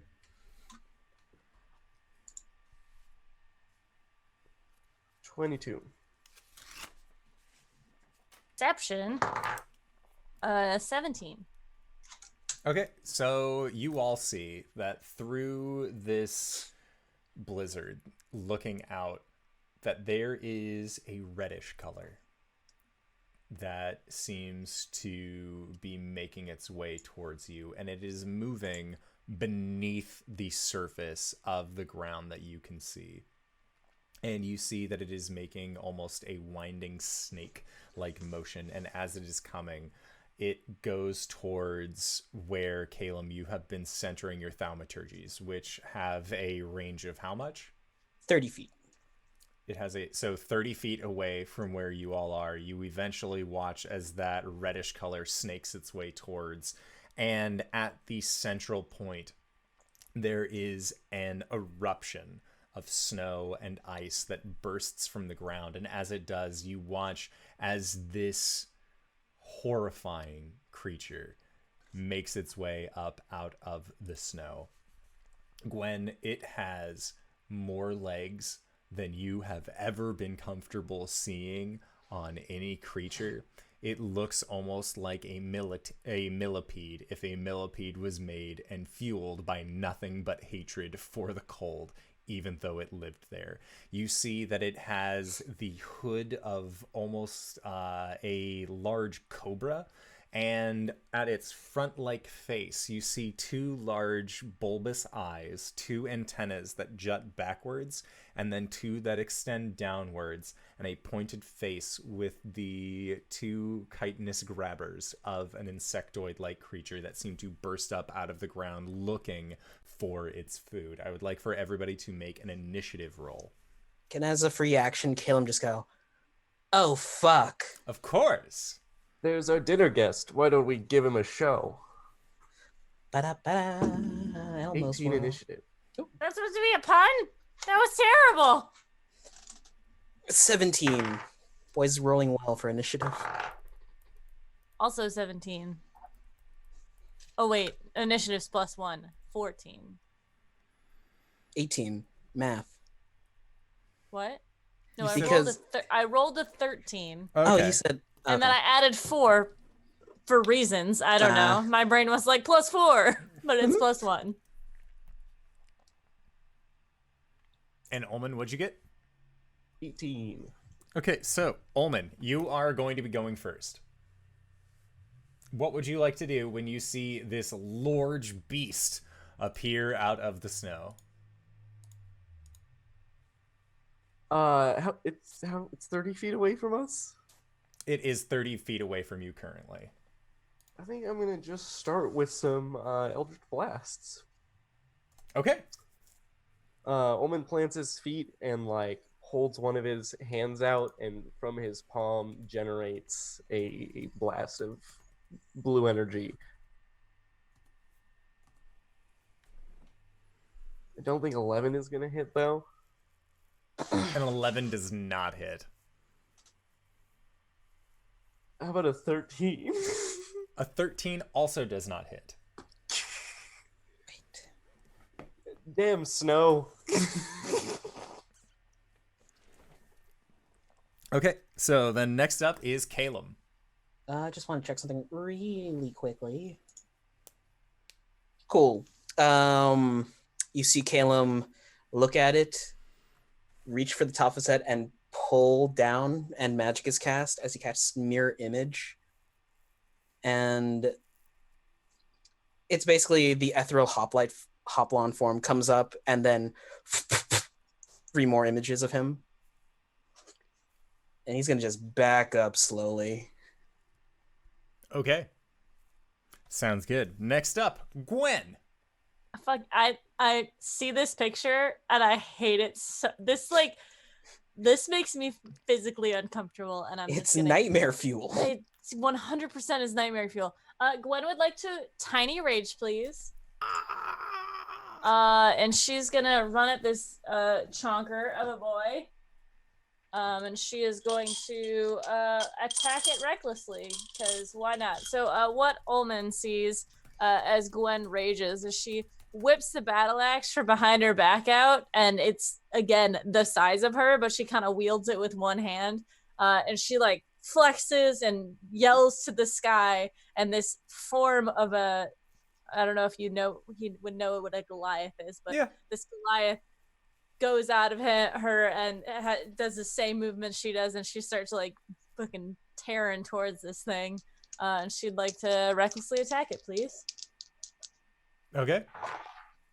God, I feel like I haven't played Gwen in forever, but I have. I'm using the runt axe. Does a 18 hit? An 18 does hit. Roll for damage. Okay. And then second attack is a 19 plus whatever. So, that's 24 total. Okay. Math. Boo, boo. I don't know why I keep putting this away. Stop putting things away. Alrighty. So you have hit out with it with the runt axe. Are you going to make a second attack? I did the first Okay. and the second attack. Cool. Sounds good. So this creature, seeing as how you... Oh, sorry, Gwen. When you hit it with a melee attack, you are actually going to be taking some damage. I figured. Is it burning damage? You fire take damage? 10 points of fire damage. Ow. Gwen, like, gets hit by the fire. Ow! No! What the fuck was that? Yeah, so it is, as you cut into it, its blood actually spills out from it, and it gets onto your bare hands, and you just feel its blood burning against you. Gross. Then it is going to make a bite attack towards you. Do it. And that is going to be for a 19 to hit. That hits. And that is going to be... Oh, dear. So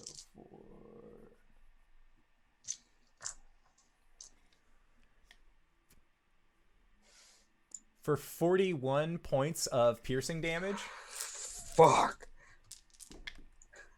And 9 points of fire damage. And you are now grappled. Oh, Gwen looks like a little scared. Even being raging, that really hurt. And until this grapple ends, you are considered to be restrained, as it currently just has you in its claunches. So then next up, Ullman. Ullman, you have just watched as this halfling ran forward, got a really good hit on the side, and then just, yo. Oh, damn. Do I have a action, a bonus, and a move? Yes. Or... Okay, cool. Then is my bonus action. I would like to make eye contact with this creature and curse it. It gets googly eyes. Whatever eyes it has turn into functionally googly eyes.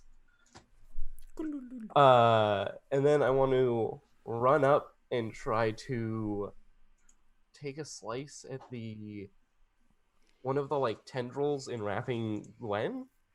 It's bitten her. It has her in its mouth currently. It's not a tendril. It's just Namen. I want to chop its face then. Okay.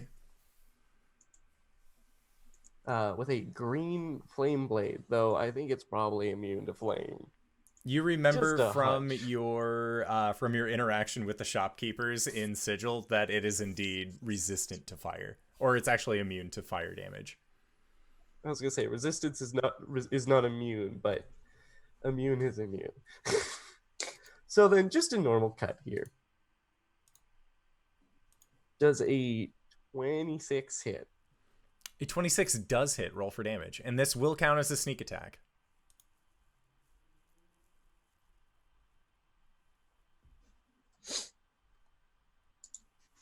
Uh,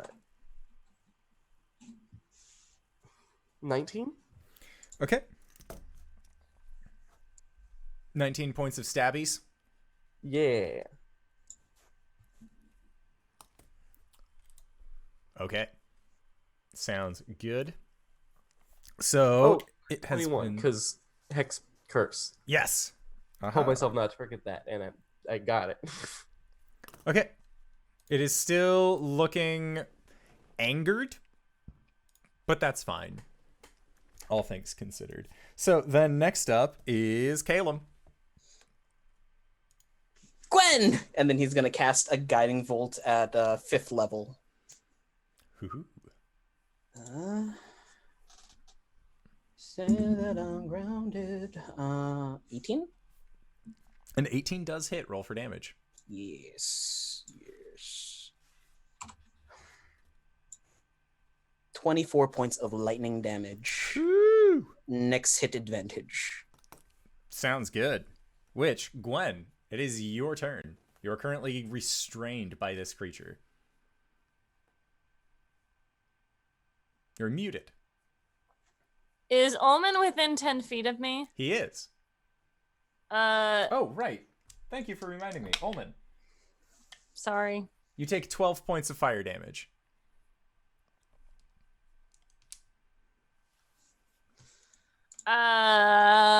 So I am restrained. Oh, Jesus. I'm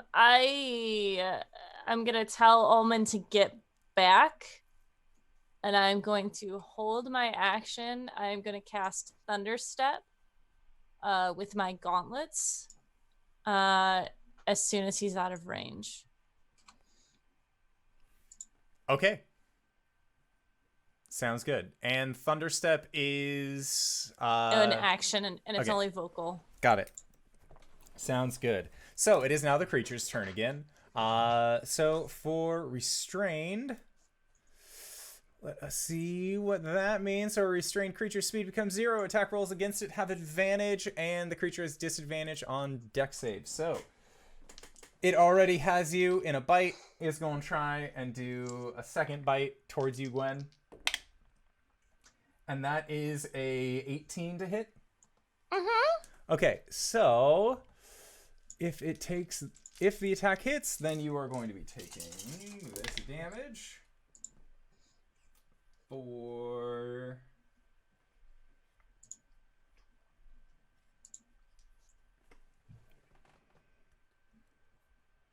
45 points of piercing damage, Uh-huh.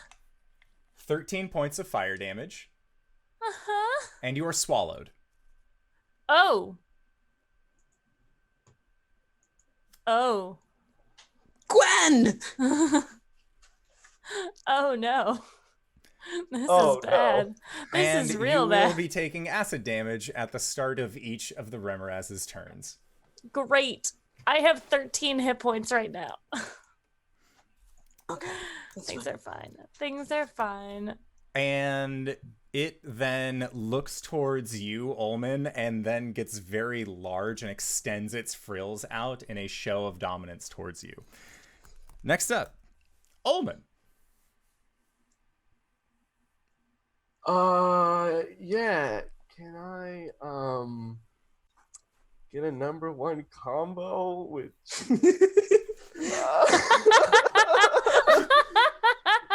Can I attempt to cut Gwen out? Make an attack. All right, will do. This is the next attack against him, right? So I have advantage. Yep.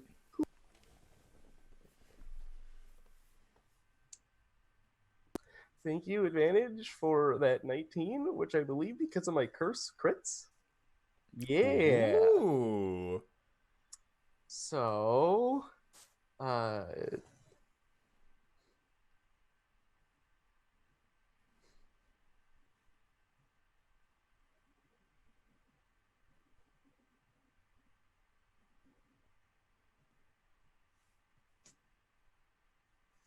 28 damage? 28 damage?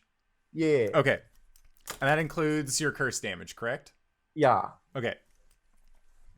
Got it. Okay. Sounds good. So you have done a really big heckin' stab, and you doubled all your sneak attack dice as well, right? Yes. Okay, got it. So yes, and you will also be taking 11 points of fire damage.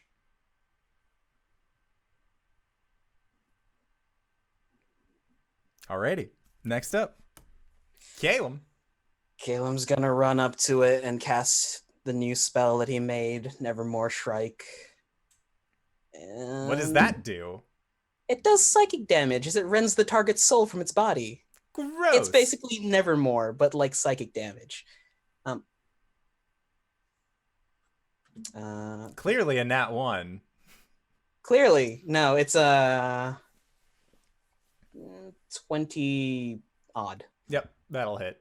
Cool. It was a 19. Okay. So close. Casting it's at 6th level. So I'm overcharging it. Okay. 52 points of psychic damage. Hoo-wee. Alrighty. It's a magic melee attack? Does that... Yeah, actually, you are going to be taking 12 points of fire damage. Cool. All right. And it succeeded on its Constitution saving throw that it needed to maintain. So then next up is Gwen. And Gwen, you are restrained, swallowed by this creature. You're muted. I know. I can't see anything, right? You cannot see anything other than the darkness that is the inside of the Remoraz. Can I try and make a strength check to get out of this? Mechanically, you are unable to do so. Right. Okay. And I can't even attack, right? You can attack. You are restrained, so you have disadvantage on your attacks. Okay. Connor was calling me for some reason. Press. Huh? Pocket press. Yeah. I am. Yep. I'm gonna try and attack this duder at disadvantage, and I'll do it recklessly since I'm already eaten. It's fine. So it should just be a normal attack. Actually, as a bonus action, I would like to take second wind, please. It's good. Yeah. That's a good play. Fair play. I mean, it's only 8, but you know what? I'll take it. And then I'm going to, yeah, I guess, do some heckin' attacks. So they're gonna be normal, Okay. right? Yeah. So, 17. 17 just hits. Roll for damage. Okay. 9. Okay. And then second attack is 22. 22 hits. And that's in 7. And then why the hell not? I'll do an action surge because I'm panicking a little bit. And I'm gonna do 2 more attacks. 19 That'll hit.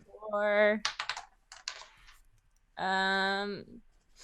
14 damage, and then 19 again for math, 13 damage. Okay. Sounds good. So, hey Gwen, you kind of got what you wanted to out of all of this. Oh no. It has failed its constitution save, and as such, must regurgitate all swallowed creatures. So, Gwen, as you are just flailing around, just like, gotta get out, gotta get out, gotta get out, gotta get out, you have caused this creature some sort of gastric distress, and it will then vomit you out. And you actually go about 10 feet away from where this Remoraz is. However, since you have hit it and you are technically within 5 feet, you are going to be taking 11 points of fire damage. Okay, it's fine. Just Gwen looks really rough and like someone who's just been woken up by someone screaming, and they're like, what happened? Okay, so that was Gwen. That was your turn. This creature is then going to like, and doesn't seem to be interested in this fight at all. And it is going to attempt to try and burrow and get away. That will provoke attacks of opportunity from both Calum as well as from Ullman. Cool. I'm casting Nevermore again. Pew, pew, pew, pew. Womp, womp, womp, womp. Get the fuck out.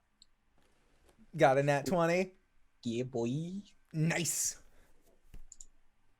And then did you as well, Ullman? My Get boys. fucked. Wait, did I do this right? I'm so proud. Yeah. 33 on this one? 67 psychic damage. Well, it had 13 what's up, HP, boys? so you just obliterate its back half. Like, the stab you feel sinks into it. You are both still going to be taking... Ullman, you are going to be taking 8 points of fire damage. Calum, you are going to be taking 7 points of fire damage. Cool. Narratively, Calum, as it's running, rakes a hand across it, and you see like 5 red strings come out, and with his other hand, he snips them. Nice. I dig. Ullman just yells like, "Oh no, you don't," and sinks his blade into the worm, and as it runs off, he just holds and it pulls a huge gash in its side. And as this creature attempts to get away, as the cords get snipped, you watch as its eyes just burst out of its face. It seems like the psychic damage caused too much pressure buildup in its dome area to allow it to survive such a battle. And the entire creature then just stops. And it just tried to dig down under the ground, so it has about I would say about like 5 feet of body into the ground currently, and the rest is just sitting out of it. And the snow and ice are all just melting away from where this superheated creature is currently resting. Gwen The battle stands is up. over. Gwen stands up from a pile of muck. That was terrible. That was terrible. That was I can terrifying. only imagine. That, oh god. It got in my mouth. Oh, Calum, it's in everywhere. Everywhere, Calum. I'm going to boop her forehead and heal her. I'll be right back. Yeah. Sure. She's just gonna think or she's gonna say out loud to her spirit friend, that was the most disgusting thing I've ever been a part of. I don't want to do that again. How much HP are you at, by the way? Right now, 10. 10. That was 3 rounds. I know. If you were at lower, I would propose something very stupid, but you're not. No, don't do that. Just knock Gwen out and then use my grave domain to bring you back up really far up. No, I'm good. Yeah. Oh shit! I casted this at the wrong level. Ullman, I didn't see what you did, but I bet it was a lot. I did my best. That was terrifying. I should have thought about large predatory worm and being swallowed, but it never crossed my mind, and I hope to never encounter it in my life ever again. And I didn't even go through it. Just don't be in the tundra. I promise I'm way better than that normally. I mean, like, normally there's more people to deflect attention to. You're the party tank! I know, but usually other people are doing stuff too, and when I get eaten, people poof me out in like 2 seconds. I wonder if I could have used Dimension Door like that. I don't know, but I almost used my gauntlet thing to like move all of 2 feet and still explode it from the inside, but I probably would have gotten hit with it too. I don't know. I was almost to that point though. Like take the Sun Forger and explode it inside of it and just take the damage. No! Hey, I had like 2 options. I ended up just doing this. Gwen, put a little faith in myself and the rest of the party. We would have gotten you out. You did get me out. Well, I got myself. But anyways, I have faith in you, and I just don't know this person. Harvesting wax. Yeah. Make nature checks. I'm actually good at these. 19. 16. 12. So the 19 is actually able to harvest the wax that is necessary. Gwen and Calum, the 2 of you are both going to be taking 11 points of fire damage. Okay, good. Thank you for healing me. I should have waited. I could have gotten you so far up. Damn it. Hey, what is this? So yeah, Gwen! you both are just like trying your best to get at this, but neither of you are. Gwen, you were always good at the killing, not the harvesting, and Calum, you're primarily a vegetarian. You've always just sort of let Arjan do this end of the dirty work because he seems to find some sort of draconian enjoyment out of this. But Ullman, this is no different than what you have done in the past. I mean, it is a little different. It's a giant wormy snake monster in the middle of this tundra, and you have no idea where you are. But at the same time, you know how to get pieces off of monsters, and that is A-okay. And you are able to actually collect a moderate jar of this wax. Hey, can you get some meat from it too? I was gonna ask if there was exposed meat for Ham to try. There's totally exposed meat for Ham to try. I'm Cool. thinking Arjan might really like it. I'll harvest some meat from it as well. You Okay, see, make another survival check Sorry. to not spoil the meat. Calum's gonna uncork 26. one of the bottles he has and empty it. It's holy water. But he's gonna try to harvest some of the blood to give to Arjan. Oh, yeah. Okay, so you said a 26? Oh, yeah. Ullman, you are the chef extraordinaire of Team Salt Bay. If there's anyone who knows how to get the best cuts of weird bug meat, it's going to be you. Yeah. It's only natural. But yes, you managed to get yourself a nice little package of this weird bug meat. And because Calum and Gwen have been talking about getting some for their friend, you're able to get them a package of bug meat as well. There seems to be enough that you could feed all of Saltmarsh if you just didn't tell them where it came from, probably for close to a month. Leave it for the scavengers. We should probably go before the scavengers arrive. Yeah, that's a good idea. Do we just... raise the jar to the sky? Santuar? No, wait, I think we have to go back to the house. Well, Yeah, how do but we have get to go the through the house? portal to get to the woods. to Oh, get to- right. And the Oh, portal's shit. not there. Calum cast sending. Say hello, I say hi. Santar, we have everything. It's Calum. We're in the tundra somewhere. Okay, and Santar lets you know that he is locking onto your location and that he will be there shortly. So yeah, you still have about 10-15 minutes of just hanging around this corpse. Yeah, Did we I move get- away from it. Yeah. Did I get any blood into the vial Make for a Arjan? survival check. 16? Okay. You do end up filling it, but you also take 8 points of fire damage. Caleb, While stop. I'm harvesting everything else, I might as well get some scales. Sure. Can I do that? Make another survival check. 22. Yeah, expertly. You manage to acquire enough scales to craft a small magic item, should you so choose. Cool. Oh, that was interesting. So what do you do in Salt Marsh, Ullman? Sit down. Well, I was there on bodyguard business, while searching for my wife.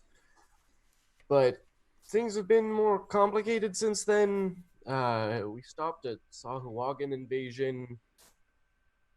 That was not a fun experience. We found a haunted ship, and fought a terrible amount of spiders that lived there.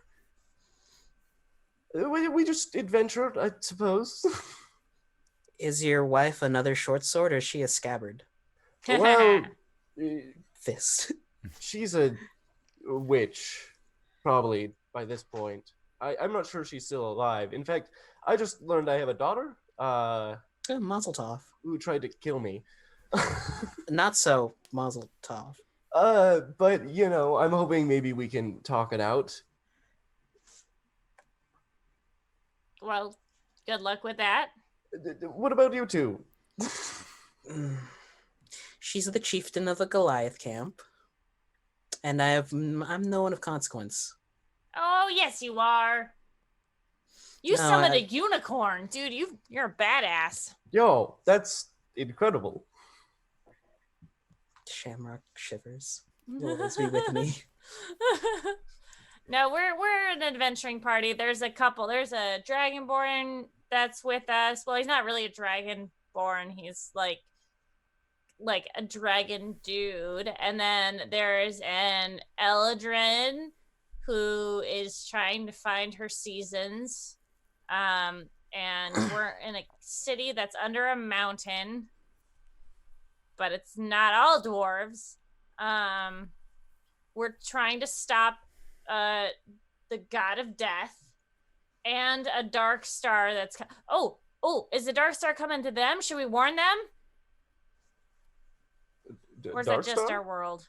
I think it's just us.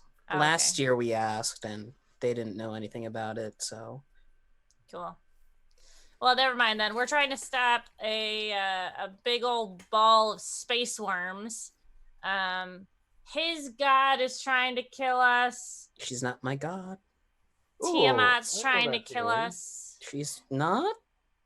I feel like everything just. I mean, my god's fine. We haven't had contact with your deity. That's exactly how I want to keep it.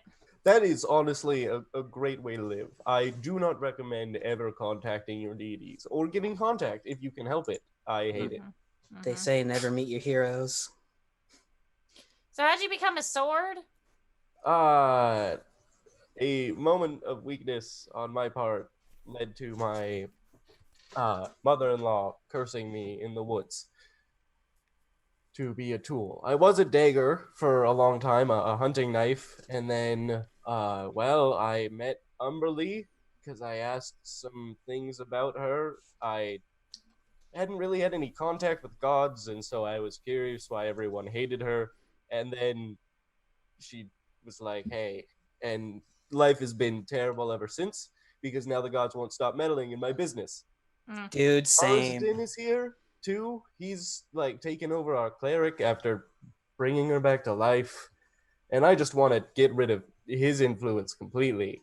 I could care less about Umberly. That seems like a cakewalk compared to this, actually. Huh. And you We've both even can got- make religion checks when he mentions both Umberly and Tharsden. 19. 9. Man, Gwen, oh, this guy, he's probably fucking nuts. But Yeah. it's so bad to hear about that, man.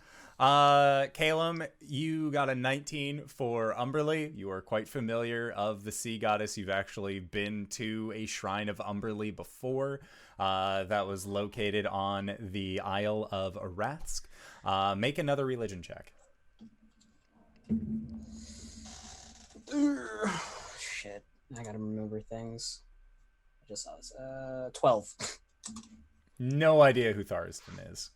I know who Umberly is, but I don't think I've ever come across Tharsden. Should I keep it that way? If possible, yes. And He's, Ullman, you hear, that doesn't sound very friendly. Well, you're not my friend. I sing it down.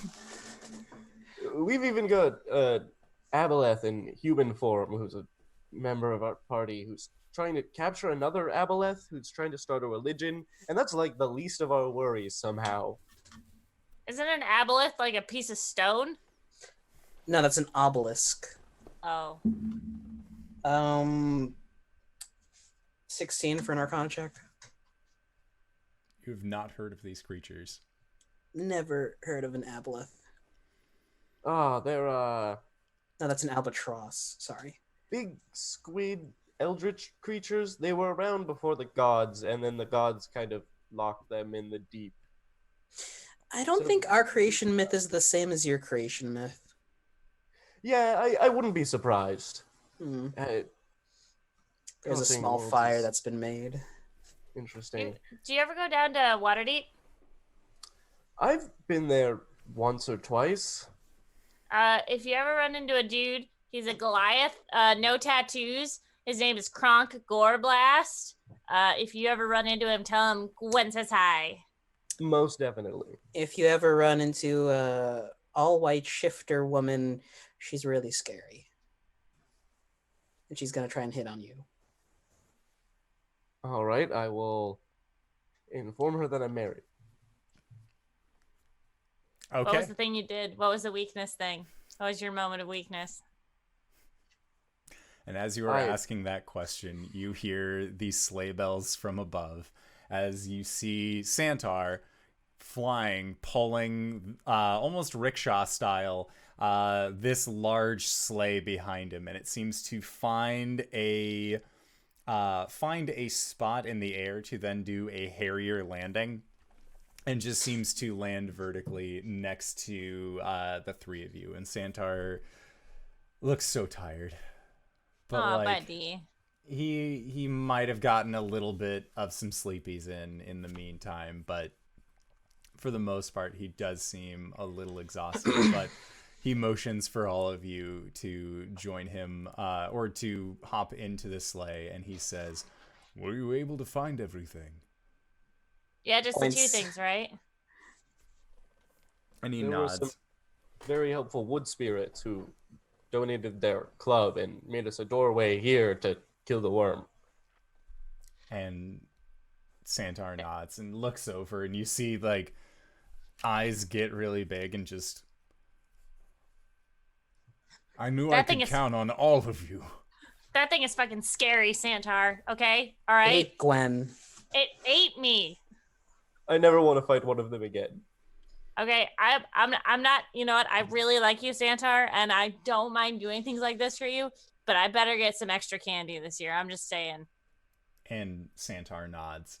And the three of you are inside of the sled as it lifts up and then begins to shoot off towards the direction of the center of the holiday nexus. And as you arrive, you can see that a little work has been done in this central workstation. It seems like the center console has it's been repaired slightly, but really the main fixture that you can see that has been added to this workstation is a old, intricately carved wooden table that seems to have depictions of Santuar handing gifts out to a variety of folk. And Santuar takes the heartwood and he takes the Remoraz wax that you have given, and you see that he takes out what looks to be a set of woodworking tools, and he begins to work and to carve onto the heartwood. And as he works, he says, "There is only one thing that you really need for the holiday spirit. And do you know what that is? It's not the wax, and it's not the heartwood. It's actually really simple, really." And the air around you is filled with the sound of the woodworking tools being worked upon. And he's still wearing his large leathered gloves, but he seems to have a very quick work of this. And he holds up what appears to be a wooden figure with the small articulated parts. And Calum, you recognize the design work of this. This is actually very similar to the Raven puppets. It looks almost like Seb in its design. It has more of elven features on it, but you can see that there is a slight nub on the back of the head of this figure. And then Santuar, you actually see, takes off his gloves and has very weathered looking hands underneath. No, it's just fucking cloven hooves. And you see him reach under the table and pulls out a intricate looking wooden chest and flips it open, and you can see that there are a plethora of paints and brushes inside. And he takes one of the paints and dabs it and then begins to paint this figure as well. And he says, "It's something the Raven Queen will never understand, and it's something that I could never program how to appreciate." And as he says this, through the opening in the central tower of this building, the clouds part, and you see that there is a large full moon in the sky. And as the moonlight shines down, it hits against your shield, Calum. And Ullman, you see the design on the front of this shield, what looks to be 7 stars with 2 eyes above it. The line work begins to shift and change until it reflects the shape of a barn owl's face. And as it does, it begins to glow, and you see a small humanoid form actually appear from the shield. And this humanoid figure is wearing what looks to be a very long sweater with the hood that has been pulled up to conceal most of their face. Calum, you and Gwen both Calum, you have not actually seen Amaris since before you had fallen in the Battle of Green Reach. Gwen, seeing Calum now, or seeing Amaris now, she does have much more defined features, but you can see that her clothing looks tattered where it wasn't before. And as Santuar continues to paint, he ends up holding up this figure in his hand, and you can see that it is painted in grays and blacks and very dark light blues, and it has a cape on one side with a little shield attached to one of its arms. And Santuar reaches out towards Amaris and hands the doll, and the two of you look, and you can see that this figure looks like Calum that has been carved by Santuar. And as he extends it out to Amaris, this is the first time that you've seen her interact with anything physical before. And she reaches out and she holds this doll in her hands. And she looks at it, and she looks back towards Santuar. And you see that even though he is tired, even though he is worn to his barest of threads, he reaches a hand out and he ruffles the top of her head. And as he does, you see that a little bit of the hood actually comes back, and you can see the lower part of her face. And you see a mouth agape in wonder looking at this figure and then look back towards Santuar.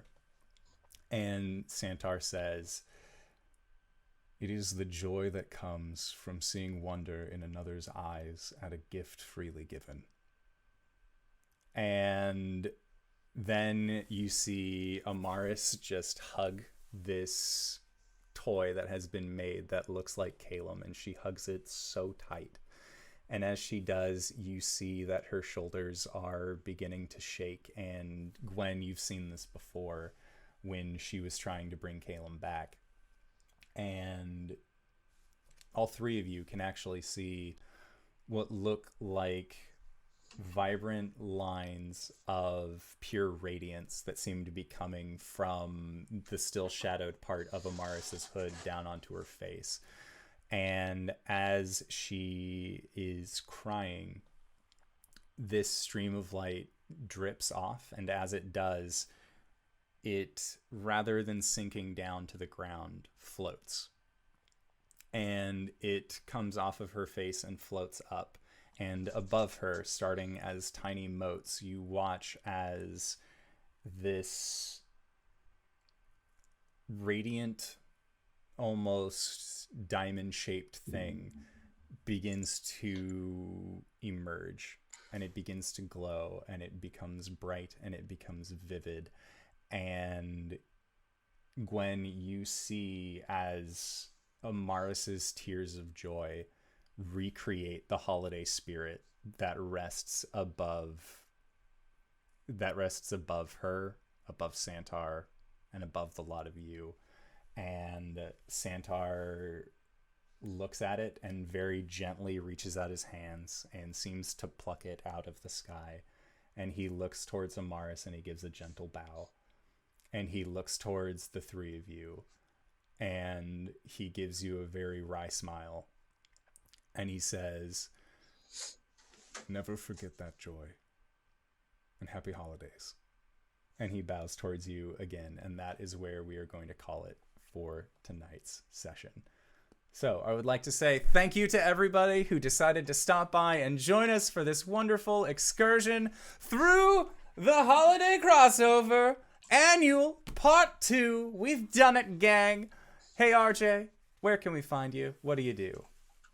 Hey everybody, I'm RJ here on the channel, but you can catch me at Archus282 on Twitter and Twitch, where I stream Overwatch with some of y'all in the chat and in the game.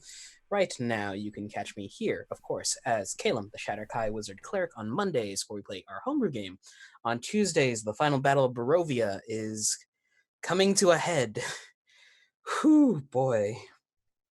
I play Bartholomew, the human blood hunter ranger werewolf, and it's gonna get spicy. Catch myself, and are we playing Phase this Sunday? Yes. Cool. Catch It's our myself last in episode. It is. Catch myself and the lovely LB Hackham up over at Pro Restarters channel as we play the final episode of Phase. It's a futuristic, Afrocentric game. We play it on the Cypher system. I'm tired. I want to know why my girl has tattered clothing. Denakina.com. Hi, I'm LB Hackemup. You can find me at LB Hackemup on Twitter. I am here Mondays and Tuesdays normally. Every other Friday on Damn Bear's channel doing Ghost of Saltmarsh. Sunday every other week at 4 o'clock doing Monster of the Week on G Game Night's channel. And then, like RJ said, our last episode of the Cypher System on Pro Restarters channel is this Sunday. I don't know. I'll be off for a little while. I'll be out of town, but I'll be back in the new year, and happy holidays, happy new year, and I'll probably tweet a lot of stuff this next week. Sorry. JankyTuner.com. Howdy. I'm Reeves. You can find me at Reeves_bot on Twitter. You can find me here on Indoors channel on Thursdays playing Omen Dark and Ham. It's getting ourselves stabbed in the back with emotion knives. And you can find me on Sundays. This week, finally, actually completing Divinity 2 after our boy Tom has been on some international espionage that has kept him away for the last 2 weeks. He will be returning successful in whatever his mission was. I hope it's nothing too bad, but yeah, hope to see you there. Excellent. And if you've made it this far, you probably already know who I am. But if you don't, hey fella, what's up? It's me, your buddy, your pal, your friend, the spirit of the holidays, the Indoor Adventurer, the showrunner here at twitch.tv/Indoor Adventures. We do shows like this Monday, Tuesday, and Thursday at 5:30 p.m. Pacific Standard Time. It is a good time. Like RJ said, we have our homebrew game on Monday. We have our Curse of Strahd game, which is coming to a very quick close. Here, Danae has said that we have maybe 1 to 2 more sessions left. So, hey, consider joining us for the climactic finale of taking Strahd seriously, because we totally did the entire time. It was always serious, 110%. And on Thursdays, we have our Ghost of Saltmarsh game.